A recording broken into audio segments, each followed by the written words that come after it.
The freshmen line up before the gigantic goddess statue, waiting for fire, water, earth, or wind to answer their call. The instructor tells the legend of how Gaia blessed weak humans with the four elements, and the hall fills with hope. One by one, students awaken their magic. Neil even stuns everyone by pulling in two elements, and the nobles start cheering. Then all eyes turn to our MC Lewis, and nothing comes. Louis feels his mind being squeezed, like an unseen chain is trying to snap his will. He screams, breaks free, and four colors rush to him. Yet every time he reaches out, the lights slip away. The instructor only smirks, confident the confinement circle and a magic forbidden orb under Louis's tile will crush him in silence. But Kara senses the trap. Louis shatters the tile, exposes the orb, and a four-color vortex erupts. Even the principal steps in, because what's waking inside Louis is not normal. And when the power finally bursts, ice and wind explode, turning the temple into a frozen nightmare. Well, how did this happen? One morning, a large crowd of applicants gathers at the entrance of the Candria Arcanist Academy. But Louis isn't surprised by this because he expected such from one of the Empire's top Arcanist training schools. When he hears someone scream his name, he turns back and sees his parents panting from exhaustion and complaining about how he left them in the dust on their way to the academy. Out of concern, his mom, La Ciela, asks if he brought his ID and warns him to make sure no one notices his hair color, but he assures her that he's fully equipped with his ID and hair dye. However, she's still very anxious and suggests that he shouldn't go through with the exam because she heard that some examinees die during these exams, which means that someone could target him because of his hair color. His dad, Julian, calmly places his hand on her shoulder and tells her that the only way to solve Louis's problem is with magic. He also explains that the academy is the only academy in the Northern Empire where commoners can take the exam. The Candria Arcanist Academy is the premier institution that was established by the Candria royal family, and one of the 10 great academies that has the Empire's strongest Grand Masters as teachers. Some of the graduates from this academy over the past 10 years became guardians, even those who didn't have noble backgrounds. In light of this, Julian suggests that it's the perfect environment for Louis to learn magic, and Louis confirms that he's right before telling his mom with fire in his eyes that he has to become a Grand Master so that he can obtain ownership of the orphanage from the church. Hearing this, La Ciela is stunned, but she suddenly starts crying while calling herself a terrible mother for making him worry about the facility and not being able to cure his rampage. Julian calms her down by reminding her that she's already doing a lot by taking care of so many children, and Louis adds to that by thanking her for being the sole reason he's alive. In his previous life, he dreamed of becoming the world's strongest warrior, but that was impossible because he had severe asthma, which made him unable to live without a respirator. His parents started hating him for costing them a lot of money, but he still didn't lose his passion for martial arts, and soon that passion bore fruit as he was able to become a scholar researching martial arts theory. His research greatly contributed to the evolution of the fighting industry and the revival of martial arts, but things went south when a certain scholar stole his thesis and accused him of being a thief. Even though he's a sickly cripple who clearly can't pull off a heist, his parents still gave up on him and pulled out his respirator. In his final moments, Louis wished to have a healthy body and a family that loves him in the next life. He then wished to have his own life before finally passing on. In the year 90 of the Saint calendar, he reincarnated in the town of Mantia, and the first thing he saw was La Ciela with a concerned look as she noticed the unique colors of his hair and eyes. As he wondered where he was, La Ciela thought that the child could bring disaster to the facility, but she picked him up and said she can't leave him because he's innocent. She then named him Louis, and he felt content that his wishes of having a healthy body and a family that loves him both came true. Back in the present, a random examinee calls La Ciela a commoner while shoving her harshly to the ground, leaving Julian and Louis shocked and concerned. They immediately rush to check on her, but the bully starts mouthing off about how Louis is building castles in the sky by dreaming of becoming a Grand Master despite being a commoner. This ticks off Louis, so when the bullies insult them even more, he stands up with vengeance in his eyes and prepares to fight them. However, Julian holds back his clenched fist and tells him to focus on the exam at the moment. La Ciela then reminds him that he promised not to cause any trouble at school, and this leaves him speechless. After finally calming down, he apologizes to his mom for losing his temper, but this disappoints the noble brutes, so they leave to get their numbers for the exam. As they walk away, some knights tell everyone around to make way because Lord Kane is coming through. Then enters Kane, the heir of the Aranka family, and the people are absolutely dazed by his charming and sparkling appearance. As Louis stares at the bully and Kane, he swears to himself that he'll show these nobles who's boss. When La Ciela starts feeling uneasy again, he holds her hand and assures her that he'll definitely pass the exam. He goes even further by declaring that he'll become a Grand Master, and this declaration makes Kane stare at him. As the bullies continue to make a jest of him, Louis runs forward and swears to himself that in this life, he'll become the strongest and protect what's dear to him. While watching him, La Ciela asks Julien if Louis will be fine because only 20 to 30 people pass the exam each year, and that year there were 20,000 applicants. Julien assures her that he'll be fine because Louis is more stubborn than anyone, and once he decides to do something, he charges ahead without caring about what others think. He then reminds her that it's their job to support him as a family, and she replies that he's right.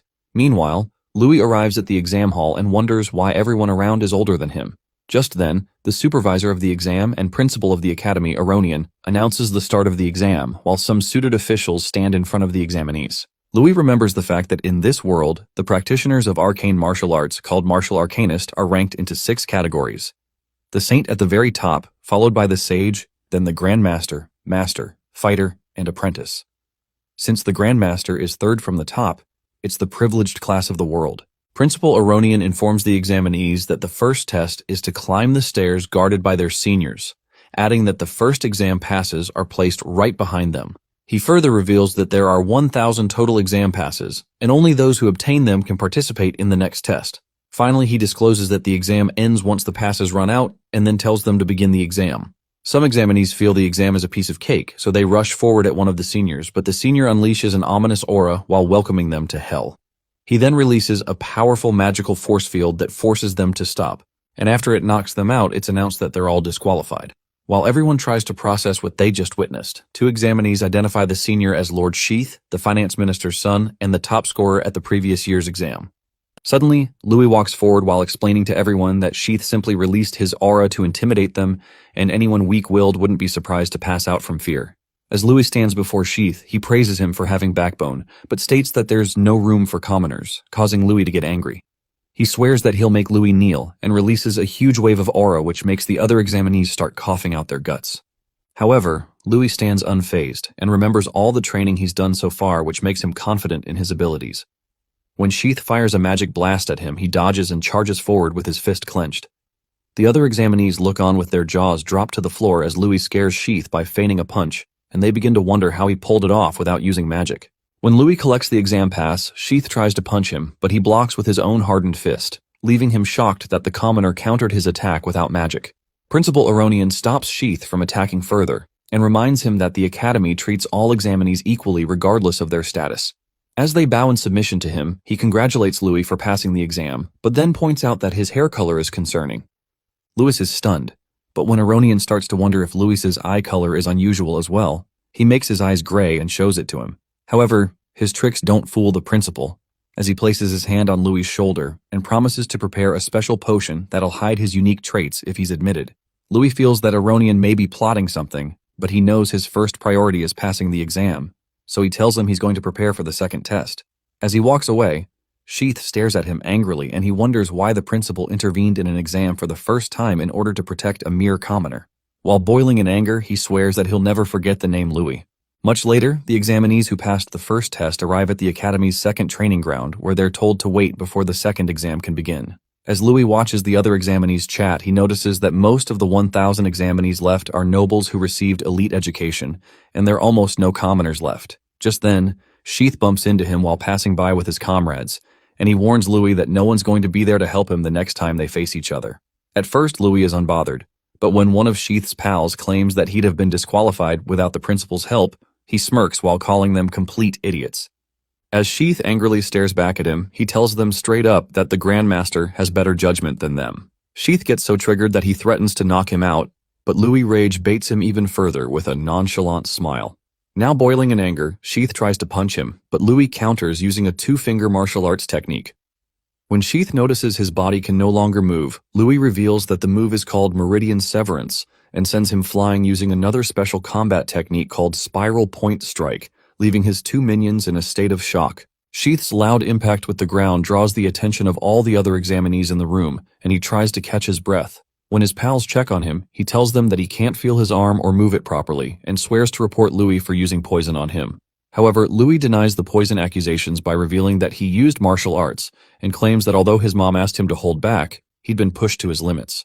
While preparing to land another hit on Sheath, he states that the only people who can hit others are those prepared to be hit themselves.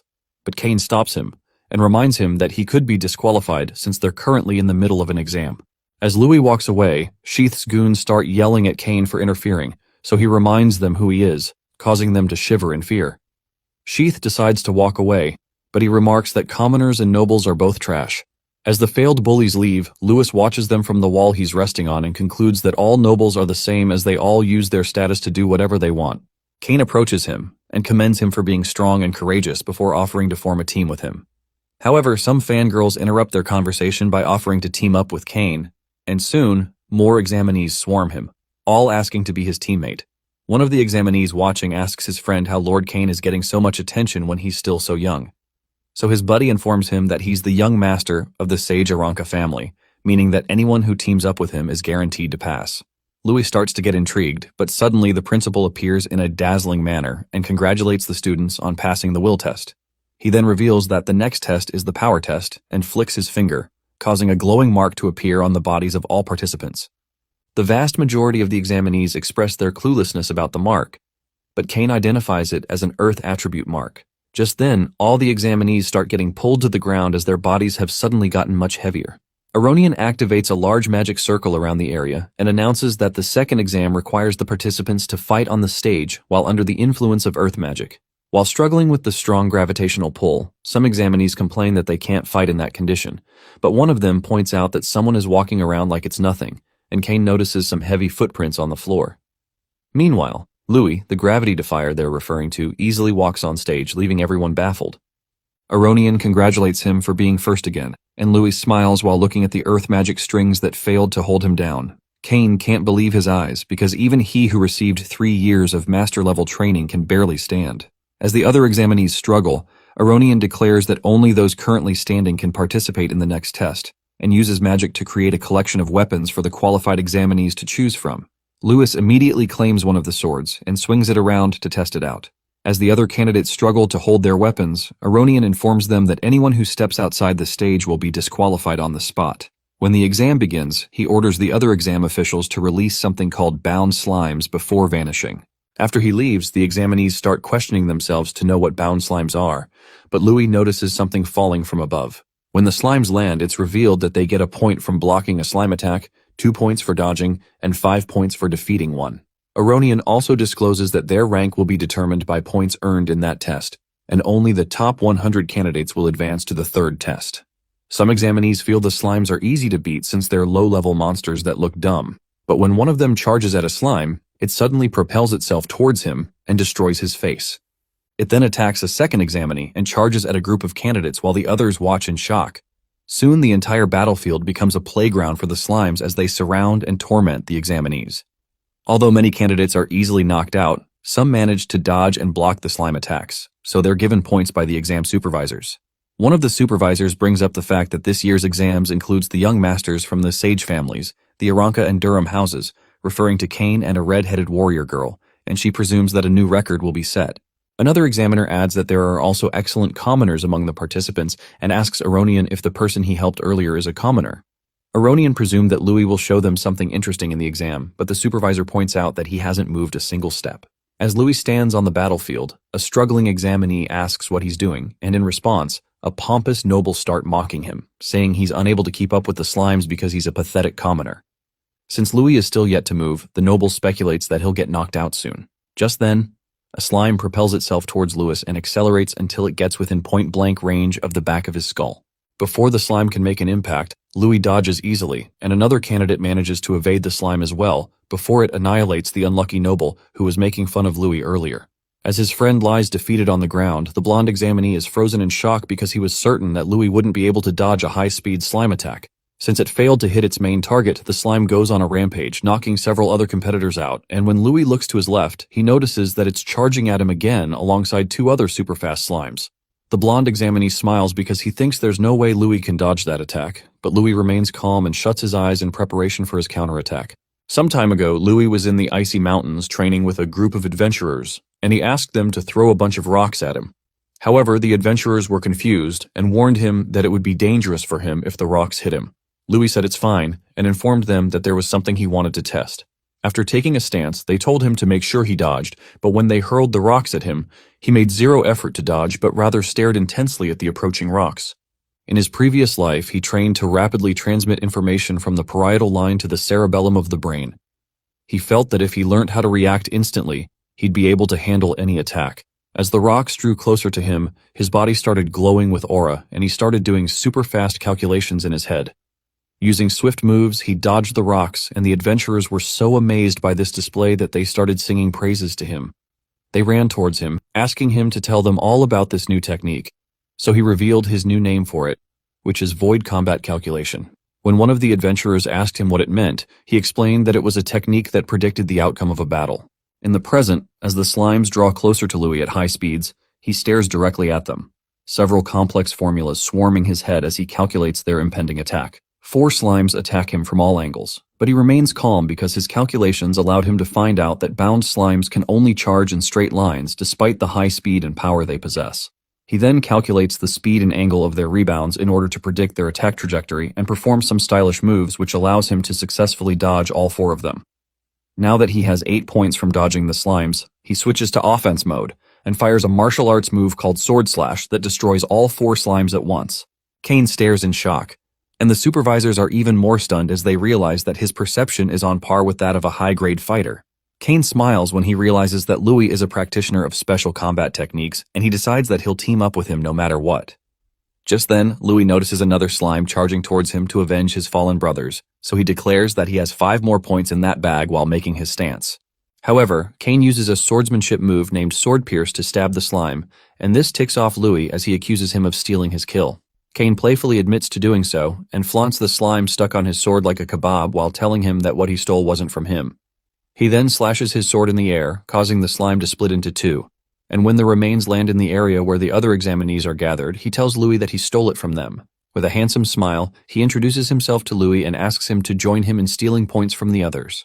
Louis stares at him apathetically, so he explains that he only wants to rank highly and proposes a competition between them to see who can get more points. When he asks Louis to show him his full power, Louis smiles and applauds him for being confident in his skills before finally agreeing to his request. After grabbing his sword, he stands behind Kane and promises him that he'll show him his full power before stipulating that the loser of their contest has to do whatever the winner says. While making his stance, Kane smiles and accepts the condition before telling him that he's the first person to make demands of him. As slimes begin to surround them, Sheath's minions watch from afar, and they realize that with all the chaos on that battlefield, they can carry out their lord's orders. After a slime zooms past them, they both draw their bows and fire arrows at Kane and Louis. When the slime gets close to them, Louis notices it and slices it in 2, but suddenly, 3 arrows appear millimeters away from him. The impact causes loud sounds that alerts Kane, and the bullies are pleased because they think they've hit their target. However, Louis smirks, and when the smoke clears, they see that the combat genius caught all 3 arrows with one hand. While staring at him, they're overcome with the feelings of shock and fear as they wonder how he was able to react to their surprise attack like it's nothing. As Louis shoves the arrows into the ground, Kane checks on him and calls Sheath's pals scumbags for playing dirty tricks, but Louis says it's nothing. Hearing this, the evil nobles get annoyed and draw their bow while declaring that Kane is the next target. One of them activates a special arrow magic attack called Double Arrow, and fires this enchanted dark arrow at Kane alongside the arrows of his partners.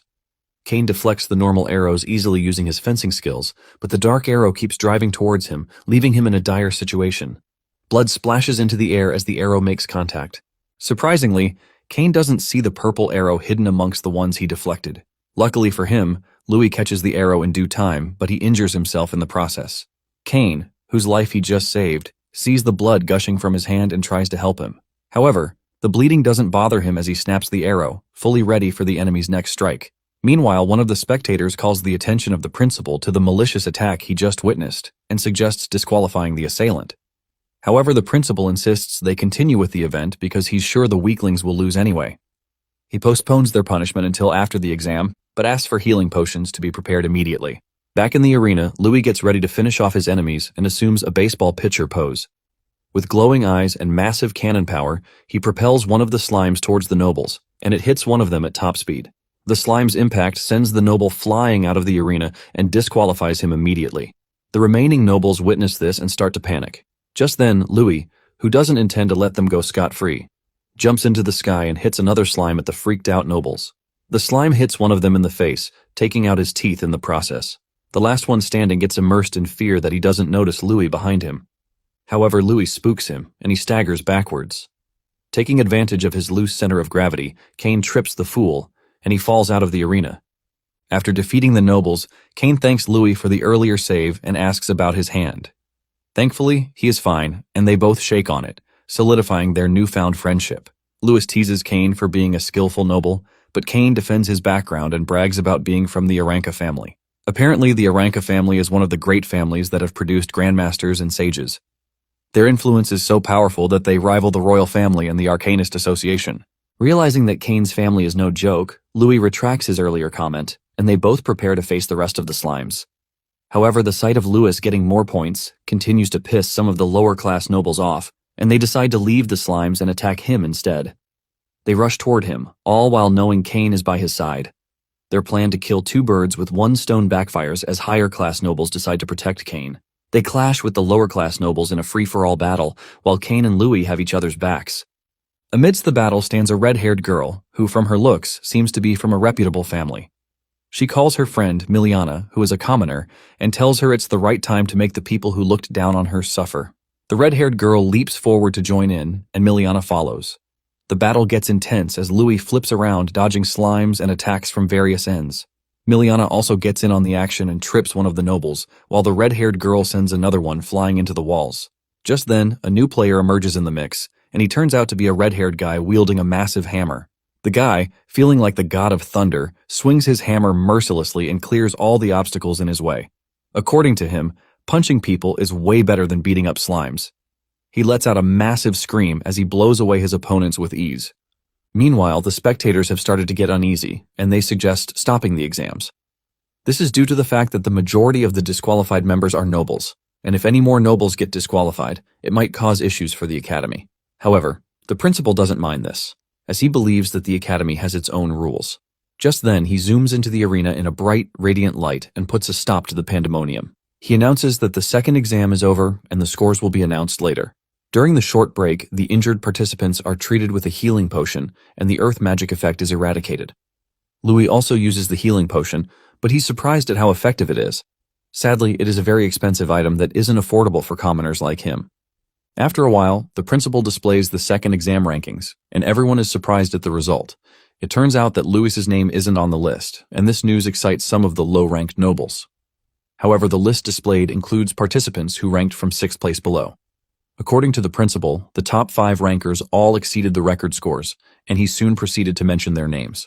In 5th place is Miliana Royce, a skillful commoner. Kane takes home 4th place, while the red-haired girl, Faye Durahan, ranks 3rd. With Kane's name called, Louis starts to get nervous because the principal hasn't mentioned him. He then starts to wonder if he has been disqualified for attacking the low-ranked nobles earlier. However, that isn't the case as his name gets called as the second ranker with 887 points. The whole room echoes in surprise that an ordinary commoner has outshone all the noble participants. Kane, on the other hand, congratulates Louis on a job well done, and based on their earlier pact, he has to do something for Louis. He asks what it is that Louis wants, but Louis says he'll ask for it later. Just then, the winner of the second exam is revealed to be Neil Gunn, who scored a whopping 888 points. Neil Gunn is the red-haired kid who went on a rampage earlier with his massive hammer. He is also a commoner who has managed to rank higher than all the noble candidates, including Faye, who isn't ready to succumb to defeat. She promises to have a match with Neil someday to test his strength. After the announcement, the lower-ranked nobles are scolded by their seniors for allowing commoners to defeat them in the exam. Even one of the spectators is surprised that the first and second rankers are commoners, which is unprecedented in the history of the academy. However, the principal, who seems happy with it, tells him that true strength has nothing to do with social status, and this is the reason most orphanages in the country are run by the Arcanist Association. The principal proceeds to direct the participants to the next venue for the final exam. As they walk toward the place, Kane praises Louis for being so close to the first ranker and wonders who the stronger person is between Louis and Neil. Soon, they arrive at the final exam venue, and the principal informs them that the exam will be a survival test known as Emblem Battle Royale. For this exam, emblems will be given to each of the participants, and they'll be teleported to different areas in the forest. Their goal is to collect as many emblems as possible, using whatever method they feel comfortable with. Participants who lose their emblems will be immediately disqualified, and only the top 10 participants with the most emblems will be admitted into the academy. Sadly, the rules of the third exam mean that Kane and Louis won't be able to work together, so they wish each other good luck. Soon, the participants are teleported to a different place, and Louis arrives at his location. He walks forward for a while, thinking about the third exam being the final hurdle to cross for admission. With great determination, he promises to win this time. However, he is soon interrupted by a noble wielding a massive axe. The guy presses Louis for humiliating the nobles in the last exam, and just then, two nobles wielding spears appear behind Louis as well. Louis also notices another one on a tree branch, wielding a crossbow. Realizing he's been cornered, he quickly deduces that the senior who teleported him leaked his location.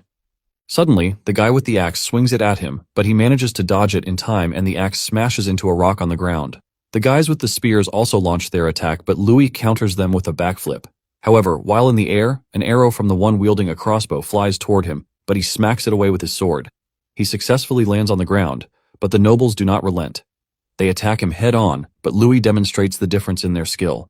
He dodges their strikes smoothly, but an arrow flies in yet again. He deflects it with his sword, but a spear attack looms behind it.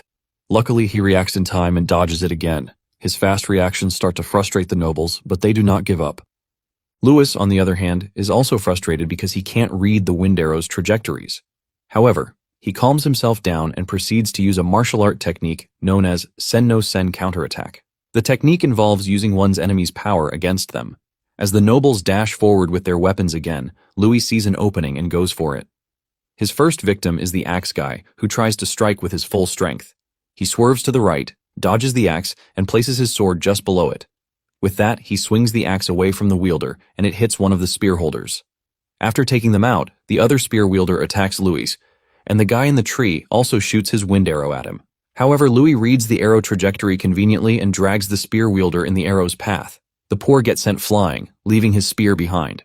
While the spear is in the air, Louis grabs it and throws it at the guy in the tree, taking him out immediately. He then cuts through the rest of the nobles like butter and takes all their emblems. In a massive twist, Kane appears on top of a tree and stops the nobles from using magic against Louis. The mastermind, who originally planned to subdue Kane with another low-ranked noble party, gets shocked at his sudden appearance in their location. Kane claims he must have underestimated the Aranka family by sending such weaklings to stall him. He then knocks him out cold with a crossbow. Afterward, Kane jumps down and passes an emblem to Louis. He claims things might become more troublesome if it continues like this, and offers to help. However, Louis refuses his help and tells him he will handle his problems himself. Just then, a hidden figure claps loudly and commends Louis' zeal. The figure claims they expect nothing less from the person they acknowledge and consider a rival. The hidden figure reveals herself and turns out to be Faye Durahan. She asks Louis for a duel, and he asks Kane if she's his friend. Kane replies that she's not his friend but a grandmaster's daughter whom he dueled in the past. Back then, he lost to her because he let his guard down and advised Louis to ignore her and collect emblems instead. He warns Louis that Faye can use magic, and her skill level is already at an apprentice level. Meanwhile, their chit-chat starts getting on Faye's nerves, and she scolds them both for trying to run away. Just then, Louis accepts the challenge and claims he has always wanted to know how a member of a great family will fare in battle. This notion excites Faye, and she promises not to use magic to make the fight fair. In a flash, she leaps toward Louis with her spear and stabs him. However, Louis manages to trap the spear under his arms, further impressing Faye. She flips the spear around and swings it at Louis, but he dodges the strike by moving to the side. Just then, Faye leaps forward and tries to hit Louis using the Sacred Lance Slam technique. As expected, he dodges it, and the spear hits the ground, creating a massive hole in the ground. The impact of the spear technique shocks the spectators and the principal watching not far from the scene. They start to speculate on Faye's power and Louis's resilience. They start to wonder how long Louis will last against a great family and ask the principal for his opinion. The principal replies that Louis will not be able to defeat Faye because their battle is a clash of body and will. Based on what he has seen, he doesn't believe Louis has a stronger will than Faye. Just then, their wills get put to the test as Faye uses another spear technique to attack Louis. However, he dodges all her moves effortlessly as if programmed to do so. In the process of weaving the spear, he sees an opening in Faye's body and tries to exploit it. Unfortunately, Faye quickly catches on and counters him instead, but he leaps over her attack and lands behind her.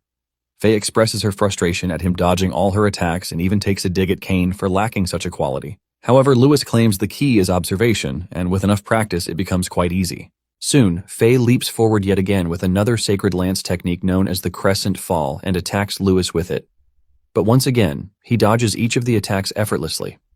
This time he thinks about the various techniques used by spear users, which include thrusts, sweeps, defense, and suppression. Although these techniques are quite troublesome, there are also weaknesses associated with them. One of them includes vulnerability in close combat, and Lewis intends to exploit this. He rushes toward Faye and tries to close the distance between them so as to create room for his counterattack. Unfortunately, she reads his intention and smacks his sword. She then tells him that her family's spear technique has no weakness. Suddenly, she starts spinning around with the spear and creates a dangerous tornado. Faye's talent and skill surprise the spectators, and in their eyes, Louis stands no chance against her. However, Louis takes a stance and activates his sword net technique with hope of deflecting Faye's spear attacks. While parrying the strikes, he proceeds to exploit another weakness of spear techniques, which is high stamina consumption. He defends diligently and waits for an opening, but unknown to him, his sword has started to crack. Just then, Faye's stamina wears out, and she becomes visible within the spear tornado. Louis sees this and strikes her immediately. Unfortunately, his sword breaks just before it reaches her. Seeing that his move failed, he quickly leaps backward to avoid a counterattack. Surprisingly, Faye acknowledges Louis's skill and her luck because without it, she would have been obliterated by him. Also, she knows that Louis is holding back and confronts him about it, but he makes an excuse of always observing before going all out. However, he claims he's done observing, and he'll now get serious. But Faye is concerned about his broken weapon. Louis assures her that he's better off without one, because his fists are his true weapon. Like IP Man, Louis takes his martial arts stance while Faye readies her weapon, ready to strike. She zooms forward with a spinning charge technique, and Kane, who has been quiet for a while, screams at Louis to warn him about it. Surprisingly, Louis slows down the spinning spear with his left palm before trapping it with his right. In the end, Louis traps the spinning spear in between his palms, dropping the jaws of both Faye and Kane. Also, the jaws of the speculators are dropped, but the principal manages to keep his cool. He stares at the scene intently, trying to figure out what Louis had just done. Meanwhile, Faye doesn't give up yet and snatches back her spear. She tries another technique in her playbook and creates the illusion of herself attacking Louis from all sides. However, instead of panicking, Louis takes a deep breath and assumes his martial arts stance. With his palm, he parries all the attacks one by one until he diverts every one of them away from himself. This skill hasn't been seen before by either Faye or the principal. He then proceeds to land a proper hit on Faye and sends her flying. Luckily for her, she strikes her spear into the ground, which gradually puts a stop to the momentum. After stopping, she asks Louis about the technique he just used, and he replies in a calm tone that it's a form of parry in martial arts. He then jumps toward her for another round, and Faye quickly reacts with her spear. Strangely, her attacks are easily evaded by Louis, who seems to be right in front of her and not in front of her at the same time. This even makes Kane wonder if it's an optical illusion, while Faye vents out her frustration at not being able to hit him.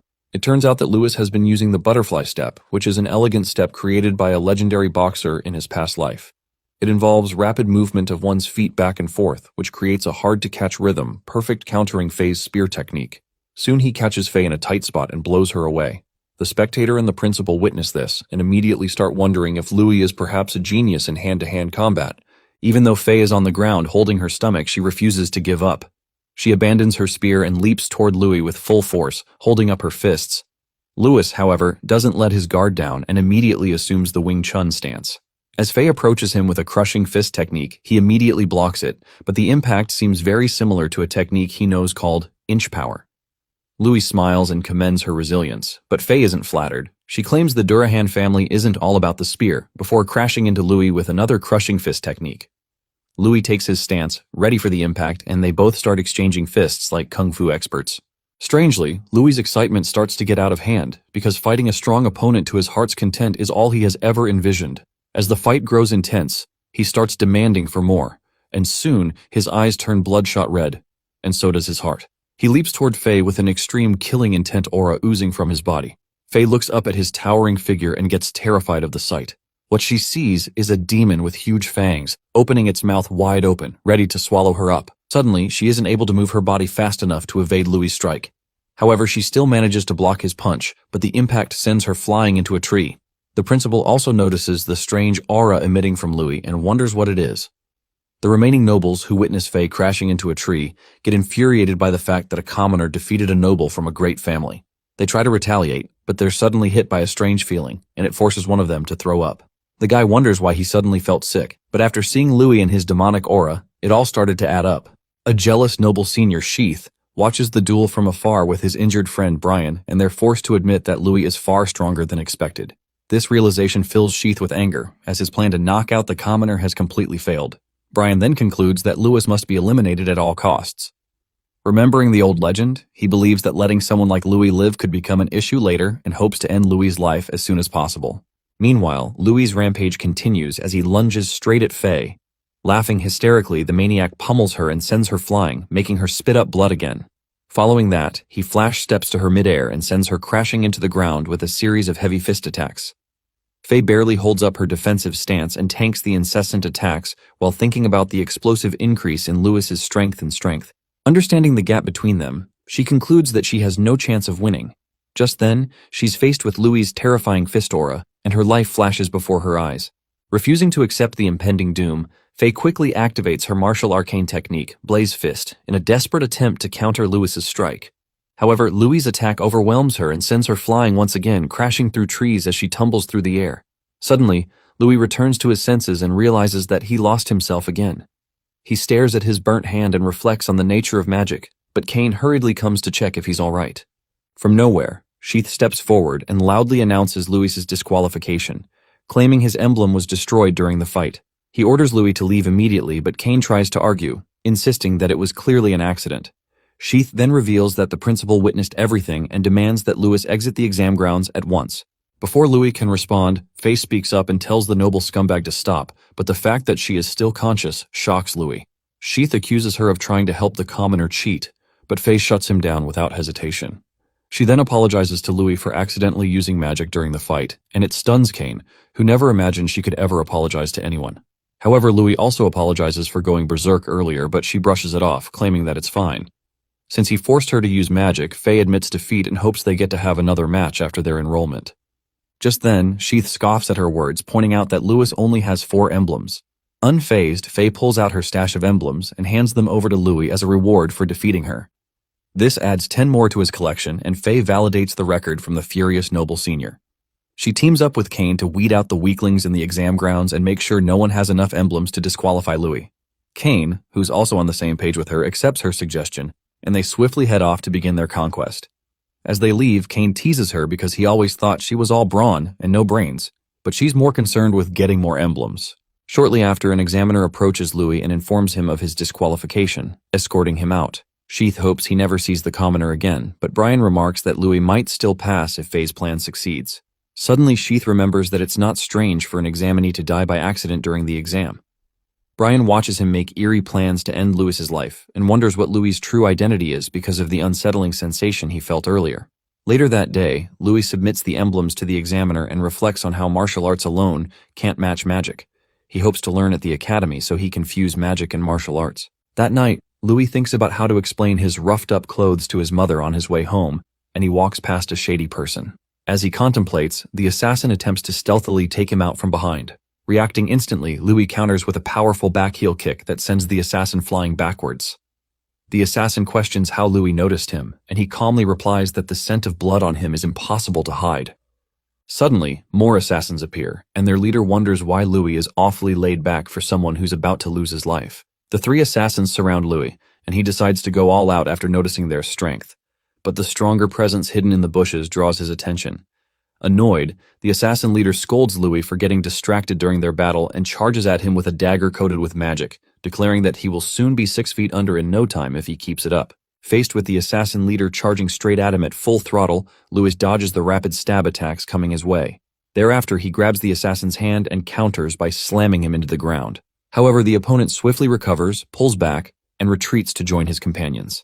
He then acknowledges the accurate intel he got on Louis's top-tier abilities, but Louis wonders what he's blabbing about. After praising Louis's hand-to-hand combat skill, he wonders aloud how well Louis would fare against magic. Without waiting for an answer, he signals to his company to commence the magic assault. At that moment, 3 assassins fire wind arrows from their crossbows at Louis. Fortunately, he reacts quickly and dodges them, then turns his attention to the nearby trees that were struck. By observing the damage, he gauges the destructive power of the wind arrows. Knowing he has no choice but to push forward, Louis takes a deep breath to activate a breathing technique that uses the chi within his body to amplify his physical strength and grant him explosive speed. He then charges at them, but their leader dismisses his efforts and orders another wave of wind arrows. However, Louis skillfully dodges the shots, and the assassins soon lose track of him. To their surprise, Louis descends from above and delivers a powerful kick that sends the leader crashing to the ground and immediately retreats while evading more wind arrows. Enraged, the leader orders his men to stop Louis, and out of nowhere another assassin suddenly appears behind Louis and launches a surprise chop kick. Louis luckily perceives the stealth attack in time and blocks it, though the impact sends a sharp jolt through his arms. He quickly regroups and glares at the new enemy, whom he considers a more serious threat. Before Louis can react further, he realizes he has been surrounded and struggles to evade the wind arrows flying in from all directions. Unable to escape the relentless attacks, Louis gets hit and loses consciousness. The assassins breathe a sigh of relief and comment on how impressive it was for a commoner to last that long. One of them moves in to finish him off, but Louis suddenly jolts awake and immediately takes him out. He then grabs the guy's crossbow and fires wind arrows at the other assassins. 2 assassins are taken down, but the strong one easily parries the shot. Realizing that Louis was pretending to be unconscious, he applauds his impressive feat. Louis then asks why he's not moved after losing his underlings, but the shady dude doesn't care about weaklings. Just then, Louis shoots more wind arrows at him, but his evasive skills are on a different level entirely. He lunges at Louis and forms a magic hammer out of thin air. As he attacks, he admits that he wanted to take Louis in as a disciple, but his employer's orders leave him no choice. Louis tries to tank the heavy attack with his body, but it sends him flying instead. Still in midair, the opponent flash steps to his side and reveals that Louis's ability might exceed that of an apprentice, but it's not enough to take on a higher-ranked fighter. Thereafter, he summons the magic hammer again and immediately slams Louis into the ground. Without allowing him time to recover, the assassin continues his assault, unleashing waves of magic attacks. When the dust finally settles, the assassin is surprised to see that Louis is still alive, but the persistent lad holds on in a defensive stance despite his injuries. Clearly in pain, Louis declares that he won't end there, but the assassin thinks otherwise. In addition, he claims that no one can save Louis from the impending doom as he materializes another magic hammer. Unable to move, Louis panics as he stares at the enemy trying to send him over the Rainbow Bridge. The assassin attacks with his martial arcane skill called Celestial Hammer, and in that moment, Louis's life flashes before his eyes. He remembers his aim to learn magic and protect his family at the orphanage. Without caring about the repercussions, he decides to change his fate, and the aura surrounding him immediately changes. He counters with his mysterious power, and it keeps the assassin's attack at bay. Surprisingly, the collision and power struggle trigger a massive explosion. Moments later, Louis coughs while lying on the ground, and the assassin wonders aloud why it strangely feels like he's fighting an equal. Realizing the reason Louis is being targeted, he raises his magic hammer once more, determined to end what he now sees as a monster. Out of nowhere, a commanding voice orders the assassin to stop, and a violent wind vortex quickly interrupts him before he can turn Louis into fish food. As he retreats, more wind vortices instantly trap him in place and crush him with overwhelming pressure. Unable to escape, the assassin screams in pain as the magic restrains his body completely. Confused by the sudden turn of events, Louis wonders what's going on, and out of nowhere, Principal Aronian arrives and commends him for suppressing his rampage. He hands Louis a magic potion to drink and turns his sharp gaze toward the exhausted assassin. He then interrogates the intruder, demanding his employer's name. The assassin realizes that he's a grandmaster and claims that he won't be able to protect Louis from his impending doom. He laughs hysterically and claims that it's just the beginning before blowing himself up. Seeing the disturbing incident, Principal Aronian wonders if the Assassin's Guild is involved and then hopes that he's overthinking things. Meanwhile, Louis notices the effects of the potion and is amazed by its healing power since it also completely repairs his fractured bones. He then asks Principal Aronian if it's merely a coincidence that he was there and wonders aloud why he is always there just in time to save him. The principal decides to save the discussion for when they reach his home, and Louis immediately begins to panic because it's already late and his mom would be worried. Without wasting a second, he rushes off toward home while Principal Aronian summons a mysterious creature named Kylie, tasking it with cleaning up duties. Elsewhere, in the town of Mantia, located in the northern part of the Kandria Empire, 2 noblemen confront Lasiela. Using the repaired millstone as an excuse, they harass her while she waits for the children to return. Lasiela calmly explains that she is only waiting, but the noblemen ignore her words and continue pressing forward with ill intent to assault her. Thankfully, Louis arrives just in time to stop the crackheads. Lasiela celebrates his return but is shocked by his roughed-up state. Louis asks if she's okay, but she's more concerned about his torn clothes and the blood on them. As he tries to make up excuses to relieve her worries, the noblemen threaten him with their lord and the fighter George. To their surprise, Principal Aronian arrives midair, and as he descends, he tackles the misunderstanding. He then introduces himself and pressures the scumbags to leave. Seeing that he's a real grandmaster, the noblemen bow and buzz off. Principal Aronian then turns to Laciella and reveals that they need to have a discussion. Soon after, Laciella leads him into their house, but he notices the millstone that the scumbags were complaining about earlier. He wonders how it works automatically without magic, and after a closer look, realizes that things like that are all over the place. Laciella offers him some fruits and gives all the credit to Louis, whose creations have made their lives easier. She then asks if he committed any crime to warrant the principal's visit, but Principal Aronian reveals that it's the other way round. In addition, he emphasizes how talented Louis is, which is something he has only seen in the Gaia scriptures.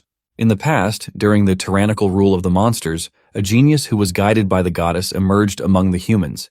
He created the martial arcane after comprehending the essence of elements, and after 5 years, he defeated the monsters together with his companions and saved humanity from doom. Thereafter, that day became the day recognized and celebrated as Liberation Day.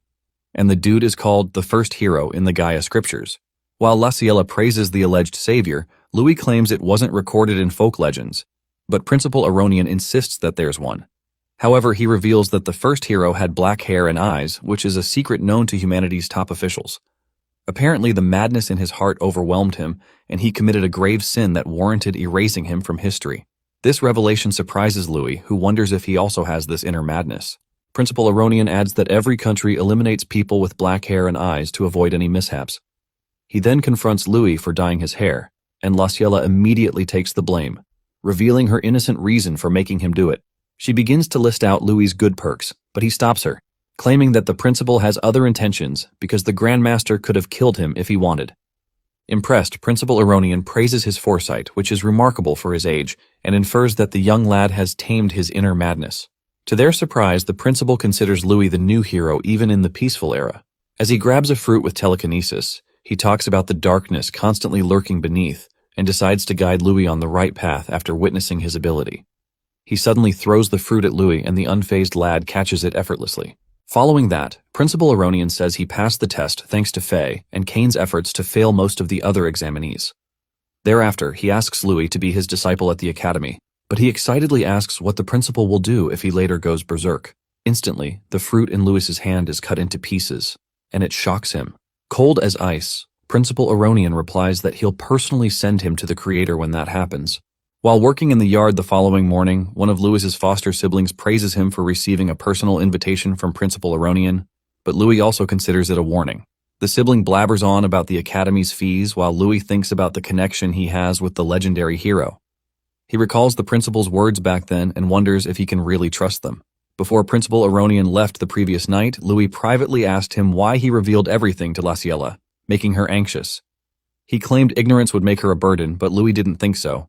Principal Aronian then said she needed to know because his family would be in danger if his identity were exposed. Before he flew off, he told Louis to become stronger because it was just the beginning of his trials. After reminiscing, Louis confirms that Principal Aronian is right and decides to get stronger at the academy. Moments later, his younger siblings come over to greet him farewell, and his sister named Lana jumps into his arms. With teary eyes, she asks if he'll visit regularly and makes him do the pinky promise that he'll visit during long breaks. Thereafter, an older sibling informs Louis about the noble's butler calling for him. Soon after, Louis goes out to meet the butler, who immediately confirms his identity and then hands him an invitation while introducing himself as a butler of the Aranka family. Upon seeing Kane's invitation, Louis guesses his intention to strengthen their friendship and decides to play along. The butler leads him into the carriage, and they begin the trip. Later that day, they arrive at the town of Harzan, and as Louis alights from the carriage, the butler briefs him about the Aranka family. Louis's jaw drops upon seeing the great family's huge mansion, but Kane rushes out to welcome him. Kane reiterates that they're now classmates, and Louis says it's thanks to his efforts in the final exam. He also acknowledges Faye's help and decides to let their earlier bet slide. However, Kane says he'd have passed either way since he has Faye's seal of approval. He then reveals his intention to have Louis as his sparring partner while also giving him information about the academy and magic beforehand. Just then, Kane's mother arrives and confronts him for bringing a filthy commoner into their house. Kane claims that Louis is his friend, but she disregards his words and asks Louis what his intentions are for approaching her son. Disgusted with breathing the same air as the commoner, she takes out a gold ring worth dozens of gold coins and throws it at him. She then orders him to buzz off, but Kane isn't having it. As he turns to apologize to Louis, he sees him picking up the ring. Louis reveals how he acknowledged her son's ability and became friends with him. He then asks if she considers Kane's words to be worth as little as the gold ring, and it immediately infuriates her. While glaring daggers at him, she orders someone to throw him out, and the butlers quickly gather around to do her bidding. However, Kane tries to convince his mother that Louis beat Faye, but she doesn't believe the ridiculous statement. Louis affirms it and declares that Kane can get stronger if he's around. His arrogance pisses Kane's mother off, but at that moment the mansion's door opens and a strong wind pushes the butlers out of the way. Kane's father, William, enters and reiterates Louis's confident declaration. Kane's mother flinches and quickly tries to appeal to him, but he walks right past her. Kane bows to greet his father, and Louis also greets him before introducing himself, while thinking about his incredible aura, which is on par with Principal Aronian. William asks Kane if it's true, and he reveals that Louis is stronger than him. Intrigued, William asks Louis to prove it and immediately releases his killing intent, which takes the form of a ferocious tiger. Before Louis can react, the ferocious aura swiftly sinks its fangs into his chest, and he soon realizes that he can't breathe. Just then, Louis panics as he concludes that William seriously intends to end his life. At that moment, William literally stares daggers into him, and his willpower tears a hole in Louis's soul. While trying to gather his thoughts, Louis realizes how terrifying the willpower of the Grandmaster is. However, he has built a resistance to killing intent thanks to continuous monster hunting in the past few years. Looking fired up, the hole in his soul begins to recover with his burning resolve and willpower. The fire in his soul bursts out, and to William's surprise, it takes the form of a dragon. The standoff of willpowers begins, and the two clash for a little while. After the dust settles, Kane quickly checks on Louis and helps him to his feet after losing the battle of wills. Thereafter, William asks Louis why he seeks strength, and he claims it's to protect his family.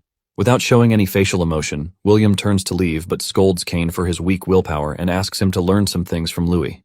Unhappy with the development, Kane's mother tries to talk to William about his decision, but he coldly turns down her opinion. Relieved, Kane then decides to take Louis to the training ground right away.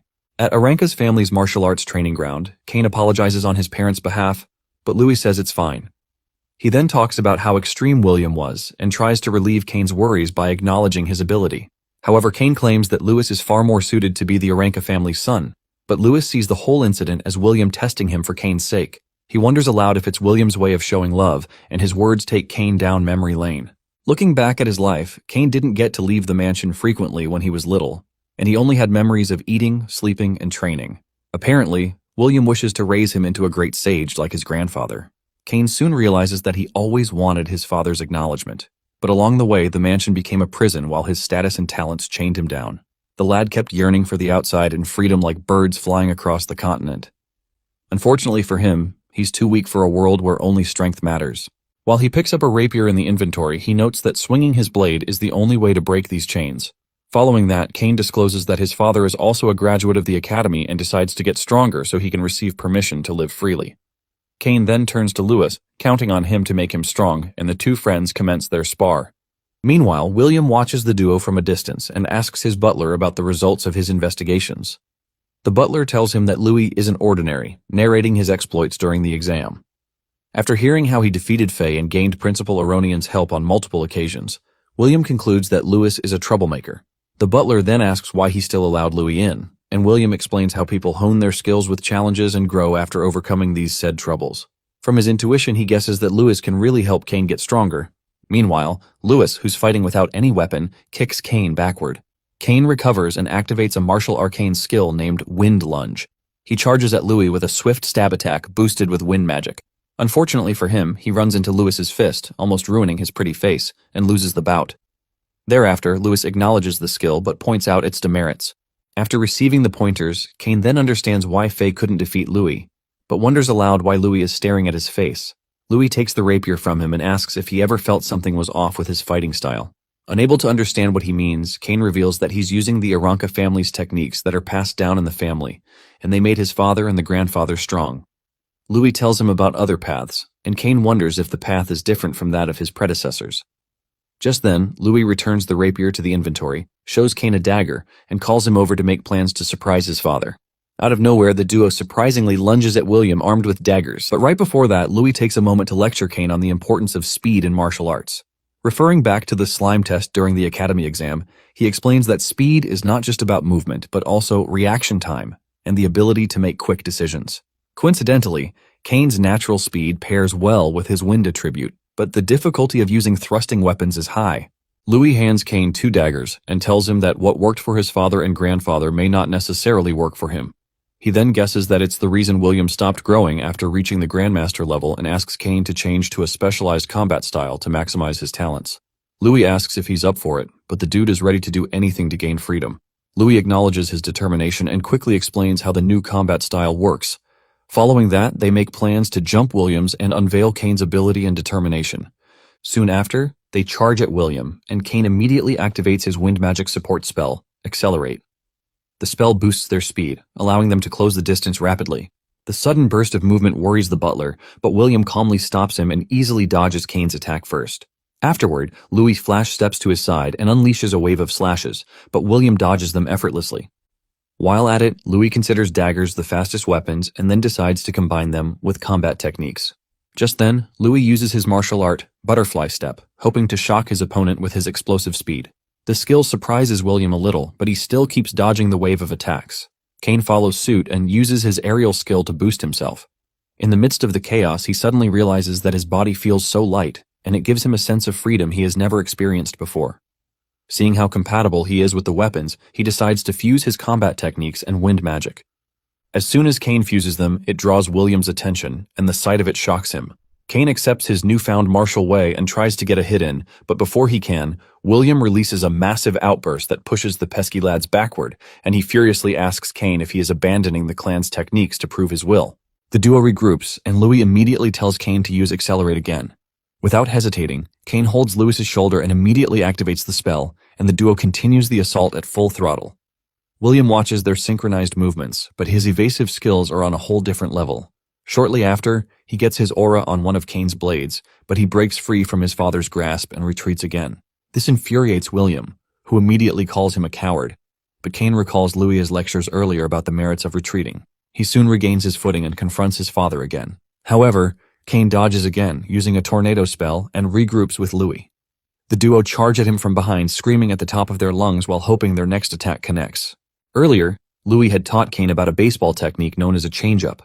He demonstrated how altering speed can deceive opponents, making even slow movements appear dangerous.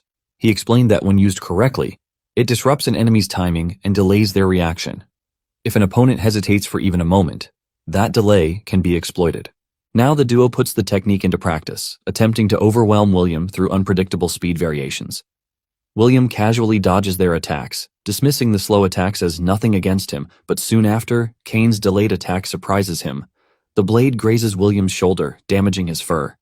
The successful hit excites the boys, and they continue the incessant attacks, but to their surprise, William claims it's enough. He orders Kane not to disgrace their family's name and then leaves the training ground.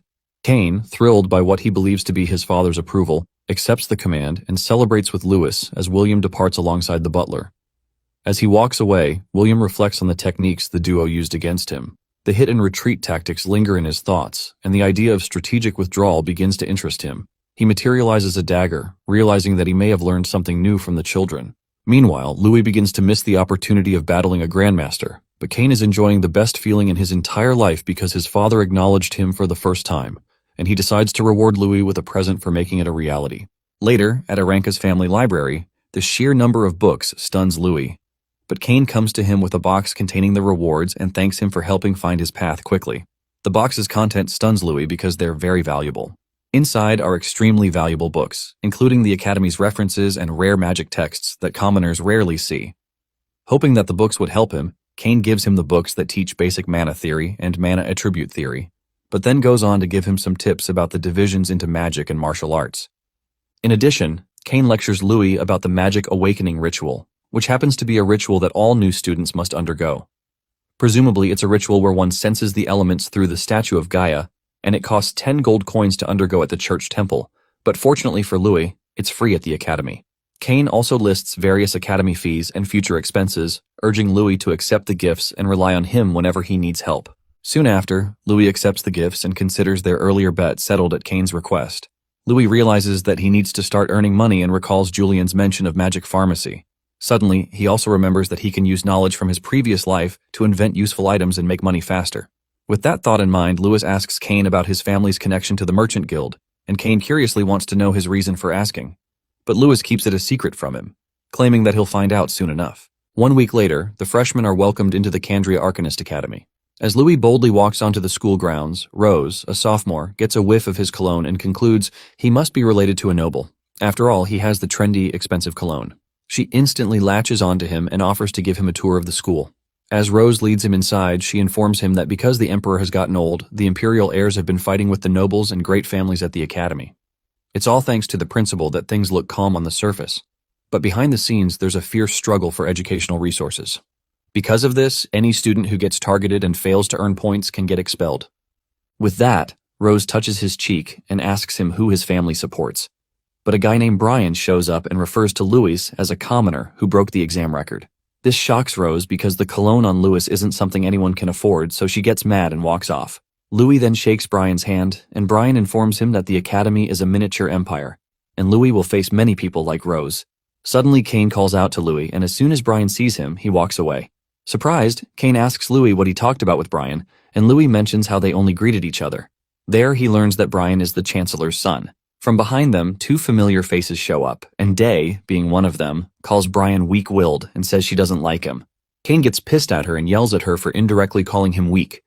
She tells Kane that the only way she can acknowledge him is if he is as strong as Louis. Upon seeing her, Louis thanks her for her help in the exam, but she brushes him off and tells him that he passed on his own strength. She raises her fist at him, swearing that she'll win the next time they fight, and this makes Kane upset, so he yells at her for ignoring him and talking to only Louis. After a little back and forth, Miliana pulls Faye away, telling her that they need to continue their registration. Right after they leave, Kane hands Louis a huge purse filled with gold coins, saying it's Louis's share. This shocks Louis that they could make so much from the instructions he gave Kane. Back then, Kane had visited Louis, who brought samples of the perfume he had crafted to the Burna Village Trading Company. At first, Kane wasn't so sure that such a nice fragrance would sell so well, but presently, after witnessing the cologne's success, he wonders if he should have his mom try it out. With that, they decide to keep the secret between themselves, and they walk up to the student reception to complete their registration. In no time, Louis is handed a credit card, and the nobles in line are upset with him being their classmates, so they murmur that he definitely used Kane and Faye's success to get in. After listening to them, Louis learns that Sheath got expelled. So he asks Kane about it, and Kane informs him that Sheath was the mastermind behind the assassins the other day, and when the school found out, the principal expelled him. Louis immediately frowns upon learning it was Sheath who nearly got him killed. But as if that isn't enough, Kane points to a group of students and tells Louis that Sheath has an elder brother named Jess, and they don't know what he'll do, so it's best Louis sticks close to Kane. Jess and his lackeys see Louis, but Jess smiles, saying it's just the beginning. He vows to ensure Louis savor despair slowly. Later that day, in the Academy's Grand Hall, the principal welcomes the freshmen and addresses them. After giving them a pep talk, he welcomes Neil to the stage as the freshman representative to give a speech. To everyone's surprise, the brute walks up unclad to the stage with his enormous axe, and he releases his killing intent. The teachers immediately try to lunge at him, but Aronian stops them. Neil then yells at the students, calling them morons, and he informs them that his goal is to whoop every last one of them. They immediately get mad at him and yell back for thinking he's some hotshot, but Neil doubles down with his insult. Just by watching Neil's drama, his new homeroom teacher who knows what's in store for him starts complaining, but Aronian pacifies him. Suddenly, Neil throws his axe into the crowd, yelling that one of the students is his main target. The thing crashes right in front of Louis, and in that instant, Neil closes the gap and perches on the axe's handle. He calls out Louis's name while looking at him like he's dinner. Then he declares they are going to fight. Kane immediately interrupts by reminding Neil that the entrance ceremony is still going. He tries to block Neil's path, yelling at the brute to get away from Louis, but then Neil continues speaking to Louis, asking if he isn't like the loudmouth beside him who is all bark and no bite. Pissed, Kane gets mad at Neil and then swings a fist at him, but Louis stops him and tells him to calm down.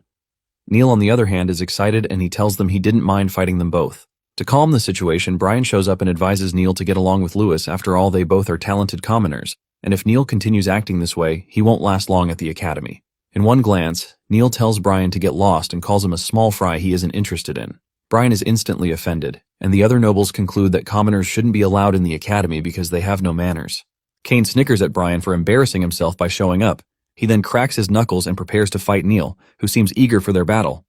Unfortunately for them, a teacher shows up and stops Neil. He tells them that student-on-student fights are prohibited, except during tests and tournaments, and for that to happen, a teacher must be present. If they ever violate the rule, such a student will be expelled. Realizing that randomly picking up fights can get him expelled, Neil laughs and admits it'll be a hassle, so he picks up his axe and declares their fight is on hold. Before leaving, he tells Louis to wait for him. Right after, the teacher dismisses everyone and he informs them that their lectures begin the following day. Confused, Lewis wonders why Neil wants to pick a fight with him. So Kane blames Faye for it, calling her a musclehead. She immediately attacks him for almost getting himself and Lewis expelled. Then she apologizes to Louis, confessing that it's her fault because she fought Neil in the final exams. Back then, they ended up in a tie due to time running out, but because Neil heard that Faye had lost to Lewis, ever since he's been dying to fight him. Thankfully, Lewis didn't react earlier when Neil had taunted him. If not, Faye would have felt bad if he got expelled. Within seconds, Kane pulls Lewis away and notes that they are hated by the other students. Later that day at the academy shop, Louis nearly freaks out after noticing how expensive the items sold there are. The attendant tries to sell him pillows ranging from a lot of silver coins to gold coins, and it has the poor boy calculating how valuable coins are spent meagerly in the academy. To his surprise, Kane tells him that the products aren't expensive, and that's where Louis will be buying his daily necessities. The sudden realization makes Louis learn how important coins and credits are. The miser buys the cheapest starter kit, then he thanks his stars for making money from selling cologne. He also plans to send the rest of the funds to the orphanage. After observing the sets of goods being sold at the shop, Louis notes that he has to figure out other means to earn money. As the girls head to their dormitory, Faye bids them farewell and tells Louis that she'll show up for his magic awakening ceremony the following day. He sees them carrying coolers and is drawn to the objects, so he vows to work harder to earn more money to afford them. Later at the dormitory, Louis goes to his room and hopes he isn't stuck with a schemer for a roommate. As he's about to enter the room, he sees a person's pillow and futon thrown outside the room, so he looks inside and sees about being bullied by nobles. They angrily yell at the student, but the boy remains silent, so one of them grabs him by the collar, but Louis touches a vital point in the bully's hand. The bully gets shocked from the effect, and as Louis reminds them that duels are forbidden, the noble with the injured hand defends himself, saying they didn't do anything. He then tries to attack Louis for causing him pain, but Louis strikes the boy's palm, and the nerves control the bully's hand, which crashes on his lackey's face. Louis then asks them when he hit anyone, and they are confused, so he strikes the bully's vital point on the foot, and the boy ends up kicking another lackey. While the bully tries figuring out what's happening, Louis strikes him one last time, and the boy's body falls on his friends. The brat puts two and two together, and he realizes that it's all Louis is doing, but Louis denies it.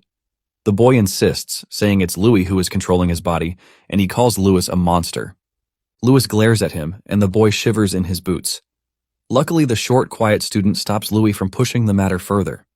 Louis then suggests reporting to the principal if the bullies have any problems, and they immediately bolt away, yelling that he'll pay for humiliating them. After they leave, Louis introduces himself to Kara, and he learns Kara's name from the futon the boy picks up. Louis tries talking to Kara, but the boy ignores him and goes inside.